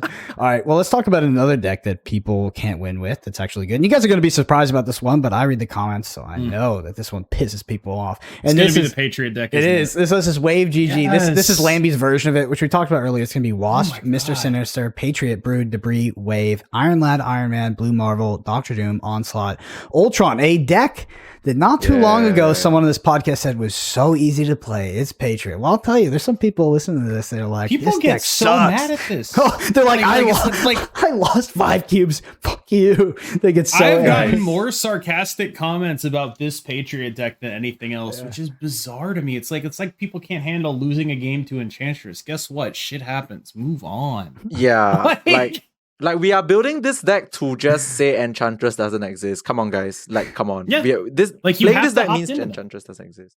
It's the same thing with the Thanos, right? Like if you're not gonna snap this stuff, then you might as well not play this deck. And if you're gonna see a lot of Enchantress, then you might as well not play this deck. Yeah. Okay, but this list in particular, I need to explain one card only, which I think will pose a lot of questions because it's already been asked a lot of times when I posted the list, was why Ultron? Okay, firstly, guys, let me just say that if you look at the curve, this deck is really amazing at doing nothing for the first 2 turns. Like it doesn't do anything, guys. If you don't have Sinister, you don't do anything until turn 3, right? So you often, by the time you play Iron Lad on turn 4, very likely your Iron Lad lane is not even full. So what happens if you hit Ultron? Fine. The rest of your lanes are full, but your Iron Lad lane is not full. You still can buff that lane, and buffing that lane buffs every lane. So there is not that much of a downside to hitting Ultron early with Iron Lad. And on another note, Ultron has been one of the best cards in like non-Iron Lad Patriot lists anyway, right? Because you can focus all your buffs onto one lane and Ultron will just solo every lane after you set up your buffs. So I think it's too good of a card to cut. And once again, I would like to say that Ultron off of Iron Lad is not even that bad. You usually have space to put buffs on the board. Yeah, that's all. Yeah, you just have to think about it when you're playing your Iron Lad, right? Yeah. Like it's like you don't get to put your Iron Lad in a Brood lane and feel smart. Yeah, of course. Yes, of course. Yeah, it's not like that you bad. have to. It's one of those things where it's like, oh man, I wish we had Howard the Duck. It's like, no, you just have to be like, all right, I am 87% likely to not hit Ultron here. Yeah, and if I hit that 12.5%, oh well. And just don't. Yeah, fine. oh well, right? Yeah. Okay, but this deck is like one of the best Iron Lad decks ever. There's like no bad hits. Like most of the hits are good, right? Patriot, Iron Man, Blue Marvel, Onslaught is freaking insane, by the way. We finally dropped Mystique. Yeah, I dropped it. I didn't really like it. That's the true like that. That's like we've gone full all in on just being like the fundamental role this deck has is, so there is or was, I don't really keep up with the Magic the Gathering Legacy metagame. I don't know anything. There's a deck. There was a deck called the Spanish Inquisition, right? Because all it did was ask one question: do you have a Force of Will? And Force of Will is a free counterspell in Magic Gathering. This deck is doing the same thing. Do you have an Enchantress? That's it. That's the question. If you don't have an Enchantress, I'm putting more points on the board than you. Yeah. That's it. The whole thing. Bro, Like, if you have Enchantress, this deck can still fucking beat you. I have Enchantress in It's my list. still I have okay. Enchantress, someone playing this list, and I've lost, and I was like, what? I've beaten people who have enchantressed me before, but like Yeah. it's a lot. Like it usually you only beat the enchantresses when they do it on like turn 4, right? Like there's a bunch of people who like you'll play a Patriot and they'll enchantress it, and you can win those games. But if they enchantress your like onslaught lane, you are usually gonna be dead. Yeah, Onslaught's a big commit. Yeah, because all your buffs will be there. I feel like one way this deck beats Enchantress, actually two things. First is you gotta know they have Enchantress, so it's a very battle mode thing. Like if you know they have Enchantress, you can split buffs and you can go for different kinds of Hail Marys. Like if you know that they have Enchantress, your Iron Lad Hail Mary is probably not gonna be an Onslaught. You're gonna be hoping for Brood because that's fucking 18 power, right? For example. So like if you know they have Enchantress, the battle is like not as hard. If you don't know, that's where you lose 8 cubes. Yeah. I think like that's this where. Go ahead. I think that's why people on Twitter get mad. Yeah. Like True. all right, so people say things like, "Oh, you lose to Enchantress," right? And yeah, like there are a lot of strategies in this game that lose to specific counter cards. It hasn't stopped them from being good in the past. You know what loses to? You know what Sarah loses to? Wave. Sandman. You know what Moon Girl loses to? Like the Moon Girl She-Hulk decks? Wave. Sandman. Does that mean they are unplayable? No. Yeah, what if someone said this loses to like someone, the new balance deck comes out, Kitty Pryde's putting out 30 power on turn 6. Someone goes, this loses to turn 4 Sandman. You're like, yeah. So that happens a lot. That's like a solid 10% of YouTube comments is someone saying like this loses to X. Yeah. It's like, yeah, it does. It does actually lose to X. You don't like, I feel like people think you're supposed to win every game. Yeah. If you play, like, it doesn't matter if you lose to Sandman or if no one's playing Sandman. It doesn't matter if you lose to Enchantress if you win every other game. It doesn't matter. And obviously that's like a hyperbolic way of explaining it, but it's like, yeah, there are games you're going to lose, and that's okay. You can draw. I want to go ahead. Sorry. I want to go deeper a little bit on that one, which is like you guys were saying. I mean, we were all saying that. Okay, so that Patriot loses to Enchantress, Kitty deck loses to Wave. I'm gonna go back to my Thanos deck again and say like my deck, that Thanos deck, Thanos Lockjaw deck that we were talking about is also a bit similar to this, which is it's evergreen, whereby this deck loses to my own bad hands. So if you draw the bad. Yeah, exactly. If you draw the bad hands, it's evergreen. You will always sometimes draw bad hands with this deck. So how to win with the Thanos deck, which like I've been winning so much with, is knowing when you cannot win is how you start winning with this deck. Legit. I know it sounds like some Confucius like smart person shit, but like legit. Knowing when you cannot win with this deck is how you start to win with this deck. All right. I'm good. I'm stuck on some Confucius smart person Dude, I'm Asian. I can say all that, man. It's fine. Carry on. The Patriot deck also, I think that it may be a bit more, but it also draws bad hands, and that's just part of it. You have to know when to leave. Like sometimes you're just not going to draw the buff, and you have some of the worst cards in your deck. Like it's just how it goes. You're just like your hand is like Mr. Sinister, Wasp, and like a Wave with no payoff, and you're just like, oh, that's dope.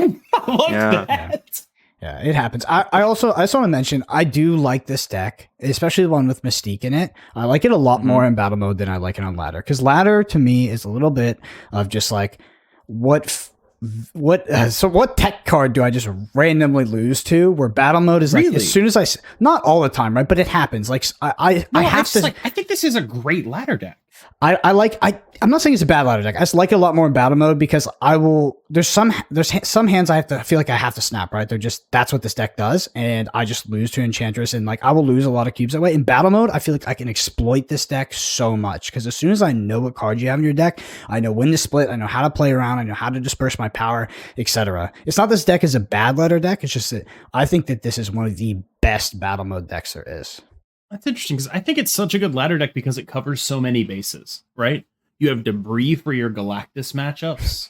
You have a ton of points that you put on the board to be able to match up against kitty decks. And again, Debris does a significant amount of work there. They're not very good at like getting crap off their board without clogging their hand. It's like kind of an awkward thing for them to do. It's possible if they manage their hand correctly, but it's very awkward, right?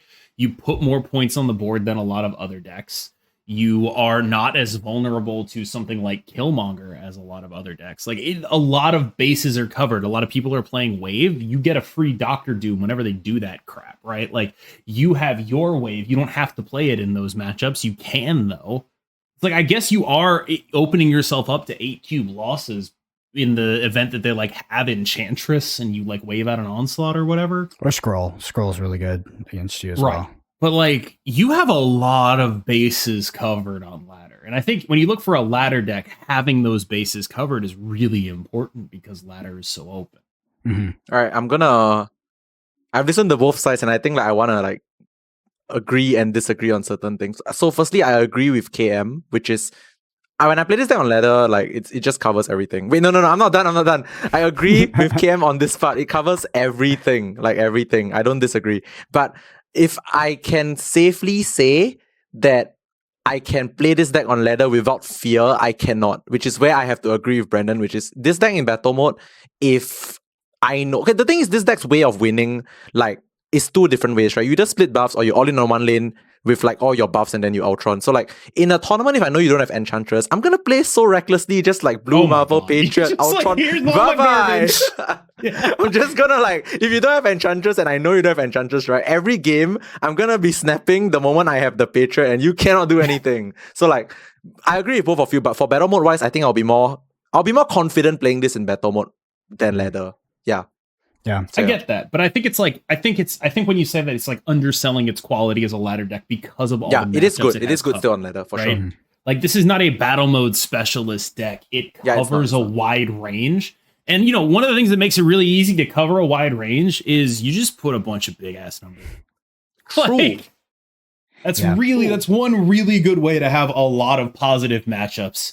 Is to just like when you look at the bounce decks, right? Like they're not playing tech.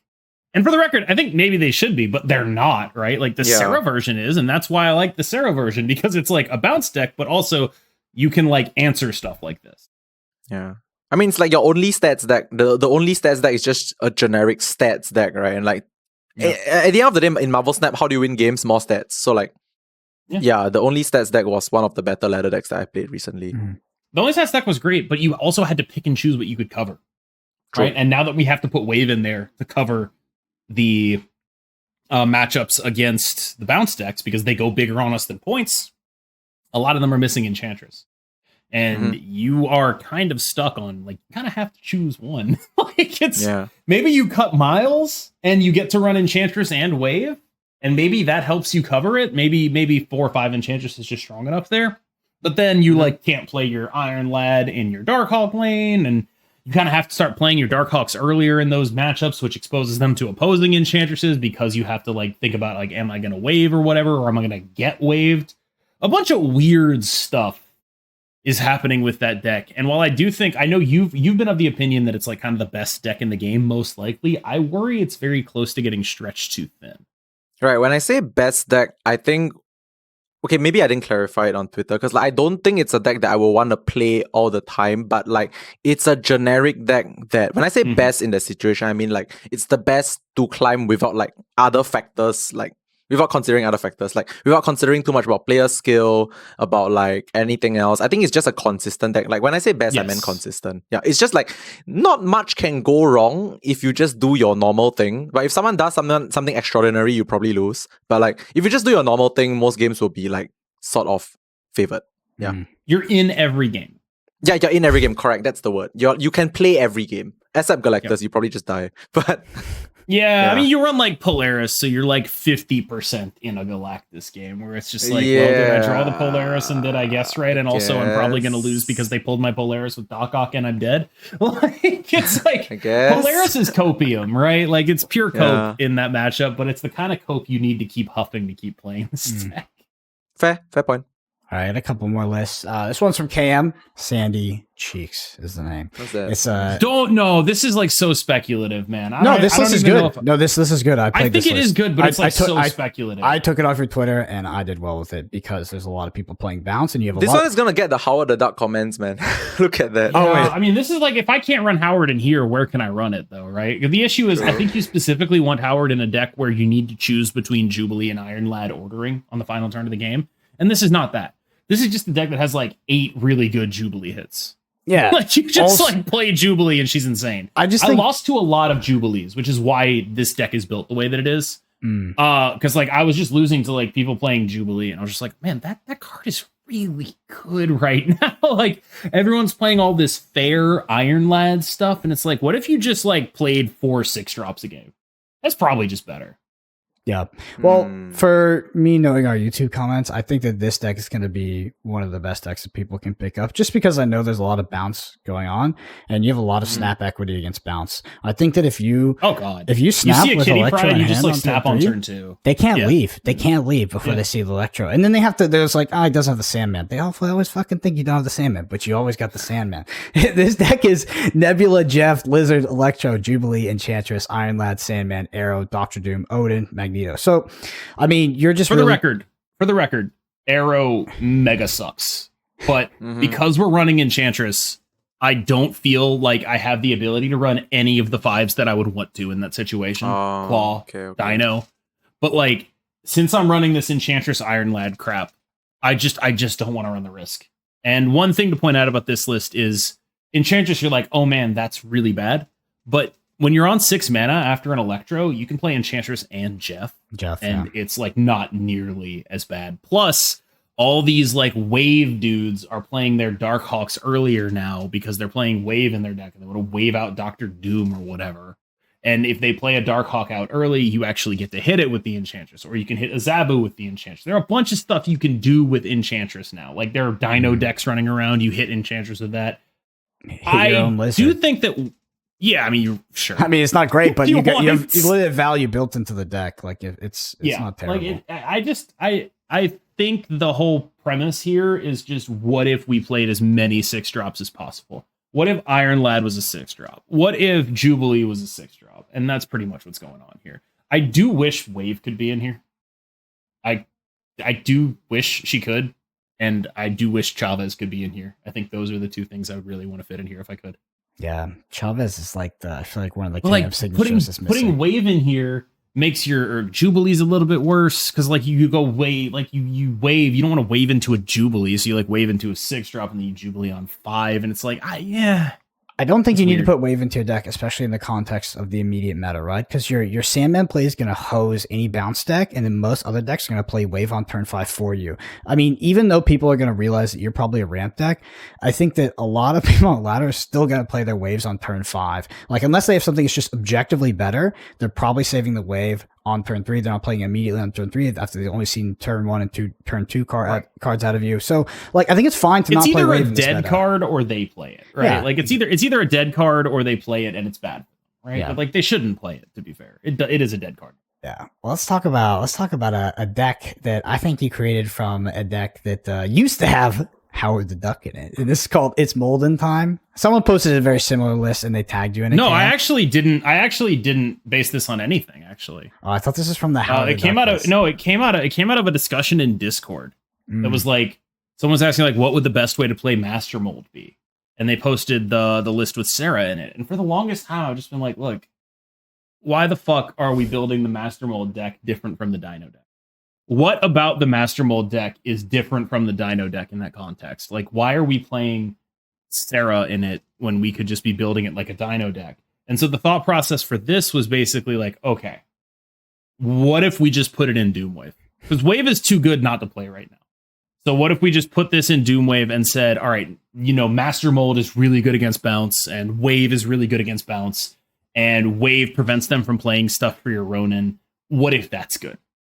Again, these are like 2 lists that I think were more speculative, but they're basically just like, all right, what if you just like only play against people playing Kitty Pride? You really want to beat everyone who was playing Kitty Pride. let me hit the list for audio listeners real quick. That's Korg, Master Mold, Zabu, Jeff, Wave, Polaris, Darkhawk, Rockslide, Iron Lad, Ronan, The Accuser, Dr. Doom, America Chavez. Lambie, you were about to say something? Yeah, I wanted to say that I literally have this exact same list as well, but I played a little bit different. Like, because KM said he was leaning hard into the Dino thing, right? Yeah, I also leaned really hard into the Dino thing for my list. I have like Mystique and Black Widow in here, over 2 cards. I think it's Jeff and something else. Yeah, but Mystique is really good with like Master Mode and Darkhawk and sometimes Zabu. And then Black Widow is just because, well, Ronan and Hawk, right? It makes sense, sort of. So Does it? Because like when you play Black Widow, it actually gets a card out of their hand. okay, true. Yeah, but it's more for Darkhawk, I guess. Yeah, no, I But it get was it. just It's a- just like Yeah. but like I Plus see it all does these clog other the Darkhawk bot. lists. The mold lists, I think they're all good. I just feel like I haven't loved the Sarah and I haven't loved the Mystique, and I'm open to being wrong about the Mystique, but I'm fairly certain I'm right about the Sarah. I think you're right about the Sarah for sure. Also, for what it's worth, like one of the cards that downgraded is Master Mode, right? Like recently to Series 4. I think the card is underexplored. I think it has legit potential. I like the card actually. It's really good at. I guess I should say when it's good, it's absolutely backbreaking. Yeah. But when it's bad, it's just like, oh my god, why did I do that? But like, actually, the how often is it bad though? Like I'm trying to think, right? Like I guess what's whenever it bad? it's not backbreaking, I would say it's bad. Okay. Like Okay. whenever it's not preventing your opponent from drawing a card and significantly messing up their game plan, like Moon Girl or Bounce, Yeah. I think Okay. it's bad. Oh yeah, actually, Otherwise, probably like bad in bounce, you are playing a below rate card that draws them 2 cards. So unless that is something that is breaking them, unless they are really counting on having card space to play their Moon Girl, unless they are a Kitty Pride deck that is no longer able to pick up the Kitty Pride, or a bounce deck that is very unable to play their bouncers, you should not be playing Master Mold. But in those situations, he is phenomenal. And that was sort of the idea here. It's like, all right, I played a bunch of wave decks. It's like, well, what if we don't draw a wave? Oh, we fucking lose that matchup. That sucks. What if we had 2 things that meant we win that matchup? That way we were probably going to at least draw 1. Okay. Yeah, makes sense. And that's pretty much where it came from. I have been spending an extremely over large amount of time trying to figure out, like, okay, A, is there a way to win kitty mirrors, or is it literally just who draws the kitty? B, what beats it in a way that doesn't give up equity elsewhere? And that was what the Master Mold deck was attempting to do, because if you'll notice, it's actually only 2 cards off the Wobolos deck. Like, it's actually only 2 cards off. It's Master Mode and Ronan. Yeah, like that's actually the only difference here. And the thought process there is like, all right, well, if they're not running like Enchantress, then this Master Mold's actually just like the biggest thing there is. And we never play Wave in the mirrors, so we just like play a big guy, and we have 2 big guys, and they have 1 big guy because they only have the dark. Yeah. Okay. And they don't run Enchantress anymore nowadays, so Yeah, it's a lot I mean, better if they now. started doing that again, it would be like you have to. I think you can't. I like the one quibble I have with the Wolos deck is like there's too much crap that Enchantress is good against. But if you never run into that stuff that Enchantress is good against, you just absolutely have a useless card in your deck. Makes sense. It's my general problem with tech cards in general. I'm not a fan of tech cards because like it's very reactive. I'm not a reactive like gamer in general. I like to be the one asking the questions. It's No, generally you're an aggro player.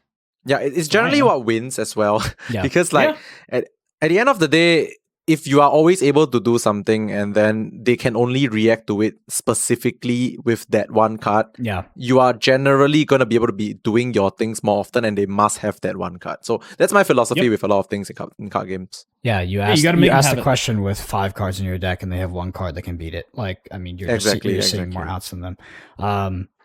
Awesome. Well, Lambie, thank you so much for coming on to the podcast. It's always Thank you. great to talk to having masters like yourself. For people listening, what are you up to? Where can they find you? When are you streaming? Twitter, all of that. Go. Right, so you can find me on Twitter at Lambyseries GG. I mostly post competitive content, insights into the metagame, a lot of Thanos decks. I also stream quite consistently on Lambyseries TV on Twitch. It's usually around 9 a.m. EST, I think, my streaming time, which is 9 p.m. for me in Singapore. So yeah, approximately about that. Most of my streaming content is currently competitive related stuff. You wanna watch me play competitions? You want me talk about metagame? You wanna hear me talk about Thanos? You wanna hear me talk about how I snap here, why you should snap here, stuff like that. Yeah, that's mainly my content. So if you guys like competitive content, you guys like to watch like Good Marvel Snap or like read about Good Marvel Snap, check out my socials. So yeah, thank you so much for having me on this podcast, by the way. Yeah, it was great to have you. And for people listening, go help Lambie out if you can with that trip over to the UK, because I will be seeing him there. Fund it as well. Fund it. 35% there based on my bar that I'm looking at right now. Yes. Awesome. All right. So we had a review on the podcast this week. This is from author Coincidentally _ they said, I binged every episode of the podcast over the last week and have learned a ton. Cam Best is a great source of insights for everything about Snap, strategy, the meta, community news. And Brendan is also one of the hosts. But in all seriousness, great content, and have definitely enjoyed listening. Well, thank you so much. You can tell they binged it because that's a joke from like episode 5, where I was like, I want every review to be like, KM Best is awesome and Brendan is there. Well, like that is exactly picture perfect. Takes the box. If you're a listener of the podcast, you enjoy listening to us every week, the number one thing you can do to help us out is leave us a review, and you can do that at ratethispodcast.com/snapshot, or head over to Apple Podcasts in particular. There's a video version if you're listening this on podcast platforms, on YouTube at youtube.com/@the_snapshot. We are on Twitter. I'm at Brendan APG. Cam is at CamBestMS, and Lambyseries at Lambyseries GG. Cam, your Twitch schedule, sir. Your Twitch schedule, what is it? I stream on Tuesdays, Wednesdays, Fridays, Saturdays, and Sundays. I do this awkward schedule because I have to actually go to an office sometimes, which is, in my opinion, ridiculous and should be illegal. But the fact that I have to go to an office means that like I would be just like ending up just like absolutely bloodshot, dead-eyed. You know, I've actually been in this room for 7 hours right now. This room right here, I've been sitting in this chair for 7 hours. That's where I've been. So, you know, shout out to me for that. I'm very proud of myself. I'm really doing things with my life. But no, so I stream, I have Mondays and Thursdays off is the effective thing. I stream high level competitive Marvel Snap. On the weekends, I try to watch some tournaments. If any tournaments are streaming, I try to get some shine to the people who are doing well. I also have recently tried to like do some interviews with people, just like bring people on, talk about a deck, explain a deck, which is obviously something I'd be interested in having you on, Lambie, if you want to do some Thanos content with me. I know it's like kind of early in the morning for you, but I can go late one day. Just throwing that out there. And yeah, okay. So yeah, sorry. You can catch me, CamBestMS on Twitter. And I do want to encourage people to join the Discord. Because like I said, like we talked about that Master Mold deck that came out of entirely of a Discord discussion. So it's really nice to just have a ton of players who are collaborative, willing to learn, and not assholes. And that's sort of the community I'm trying to cultivate here. It's like, look, I'm CamBestMS. You're listening to my podcast right now, right? Our podcast, sorry. Really doing my best to prove that not assholes thing wrong. But like, no, you're listening to my podcast right now. My podcast, I own it. And the whole thing is like that whole deck came out of like a suggestion a Discord user made. Like it's a very open and collaborative community. Mm-hmm. Proud of that.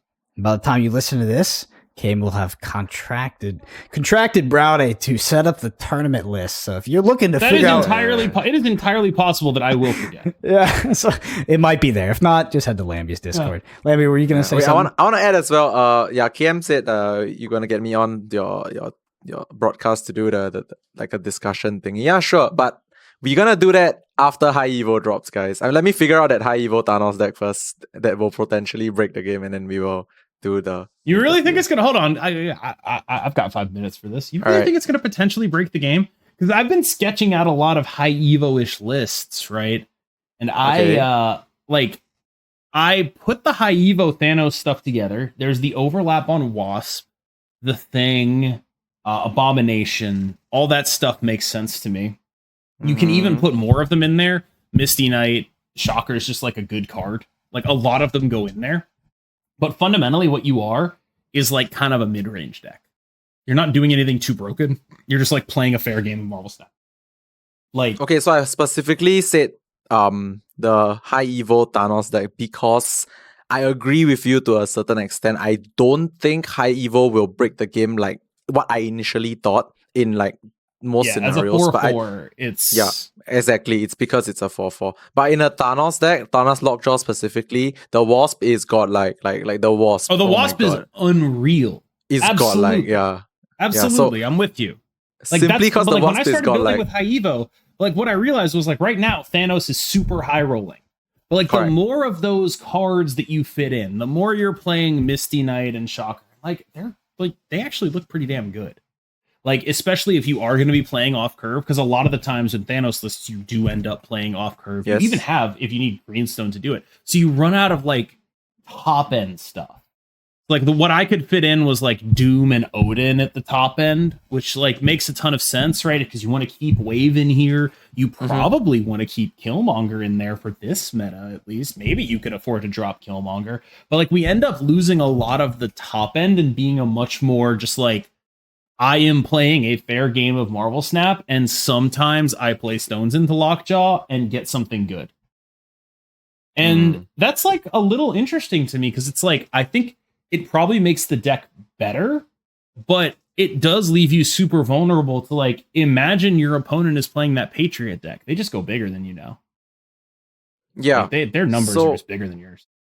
In my head, when I think of that Thanos High Evolutionary deck, it's not gonna be full on like High Evo full package. I just want very specifically at least these two cards. I want the High Evo and the Wasp.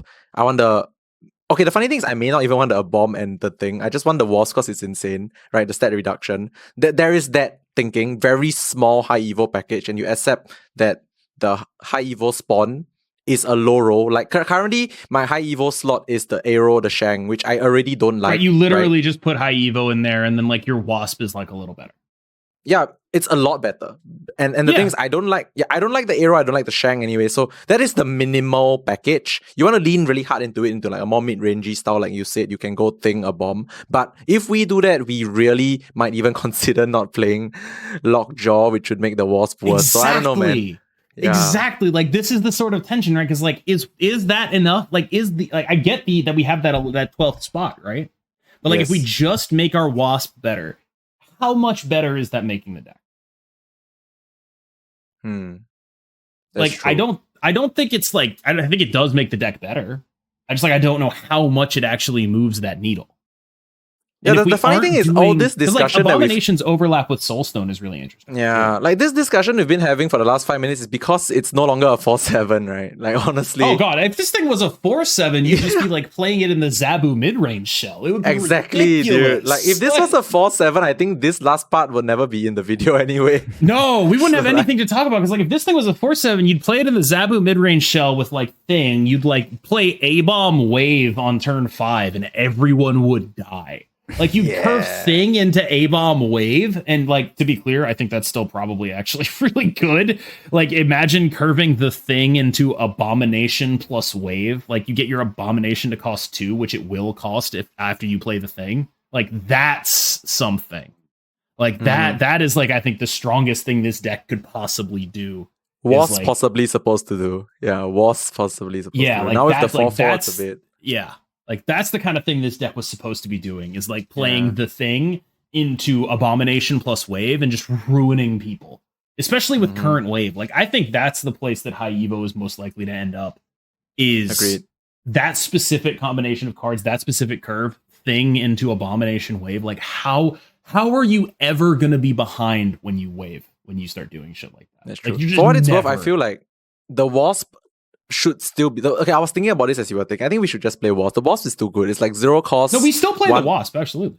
Oh, 0 cost 1 power reduce 2 things. It's like it's kind of strong, dude. That's another great card to play with your Wave, right? Like that's the thing, right? Yeah, like exactly. That's another phenomenal. You go like Thing into Abomination Wasp Wave.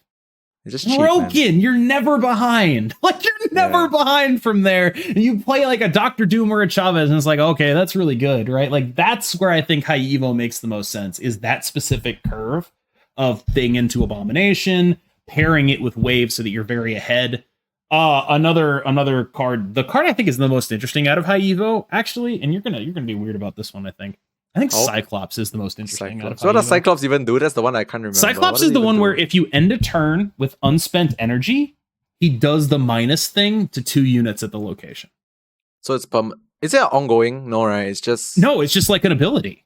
Okay, that's actually quite strong if you think about it. Yeah, Like, if you get it that's out like a early really, enough. really strong card. No, but it's very interesting because if you're gonna go that route, you have to naturally want to build your deck off curve. You know, like on turn 4 you want to spend 3, on turn 5 you want to spend 4. like you want to have Moon that kind She-Hulk. of. Yeah, I agree. Like you want to like intentionally build a deck that plays like 1 cost on 2, 2 cost on 3, 3 cost on 4. That kind of thing. That it's like quite interesting. Sunspot, I think something right. Like it's a really interesting. Like Cyclops is, I think, the most interesting card, right? The one that true, I have actually the more you least think about idea- it, true. It's quite the one that I have the least idea about what I'm supposed to do with it. Or I get what I'm supposed to do with it, but the least idea if it's going to be good. Because if it is good, that's unbelievable. Like, if Cyclops is good enough that I can go like, okay, I play Cyclops, and then I play Moon Girl, and then I pass, and the Cyclops makes my abominations cheaper, and I'd already played like a Scorpion or whatever, and so I'm playing like She-Hulks and Abominations. That's my last turn. That seems pretty plausible to me. Oh shit, Scorpion works with high evo, right? Like It should. Obviously, I don't know, but like, it should. Wait, but if work with Scorpion high works, evo. it's damn insane. You play Scorpion and then your bomb is free, dude. Like, wait, no, it Yes. has to be the cards have to be on. It has to board, be in but, play. like, It has to be but, in like, play. still- So like it's a little bit more balanced than that, right? Like it's not like it gets discounted for every minus. It gets Yeah. discounted for every card with a minus. yes. So it's not like if you hit Oh, something with Scorpion makes Scorpion sense. and then you also hit it with the Wasp thing, it still only counts as a -1 on Yeah, the it's every block separate page. card, correct. Yeah. So maybe the way to beat high evo stuff is go tall, don't go wide, which is interesting. That's exactly it's what. Yeah, interesting. that's what I'm saying, right? Like if you, the Interesting to more think high about evo it. stuff you play, the more you lean into being high evo, the more of a mid range deck you are. And then you run up against the Patriot deck, and you're just like, oh, there's like 40 power in everything, and I'm playing like -1s.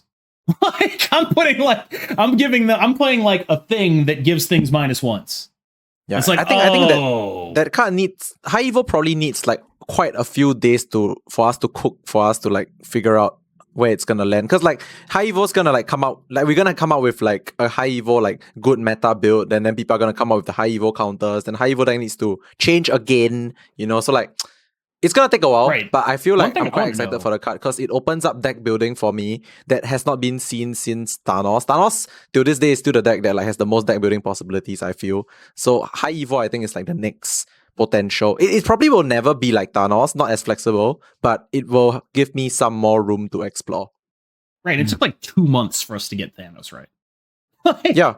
It Yeah. took an extensive period of time for us to get Thanos right. And like that pattern, I hope, doesn't hold true for High Evo because I don't think it'll take that long for High winning with Evo. it. It's not I that think High Evo is a difficult. little more straightforward, right? Yes, definitely. But specifically the like thing into Abomination Wave is just like, oh, that seems It's really, insane. really powerful. Like, Yeah. but like thing as like a 4/9 that lets you play a 2/9 with your wave is quite powerful. I think optimizing the wave turn in these decks, because like one thing you notice about the Zabu lists is their wave turns are really sucky. Yeah, it's really shit, man. You got to pair with like a good 2 cost, which Yeah. is like nothing, Jeff. And there are no good 2 costs. They're all fucking terrible. So like actually having something that's like 9 power to go with your wave is like a really big game. That's a big game to me. Yeah. Like that's a sincerely important thing. Their high roll is Miles Morales with the wave, right? Like that's Yeah, what they're trying to- it's so fucking bad, man. I mean, It's it's so decent, right? depressing. 3 power plus 5 power, but like it has to be that scenario. If not, it's like quite mid. Yeah. All right.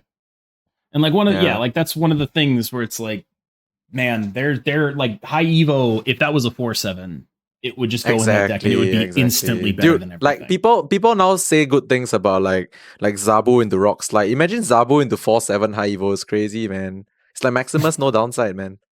So insane. Maximus, no downside. Oh my Yeah, god. But yeah, so like insane. especially like it's a good nerf. I'll put it that way because that yeah. would have just been like a really annoying first day of just people playing high evo wave mid range, and I'm not convinced it won't end up being manic.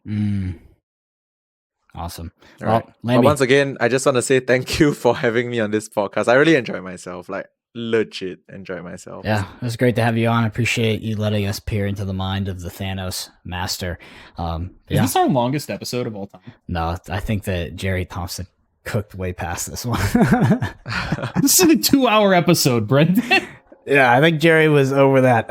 Anyway, Oh thank my you all God. so much for listening. The ones that have sat through it all. We will see you next week.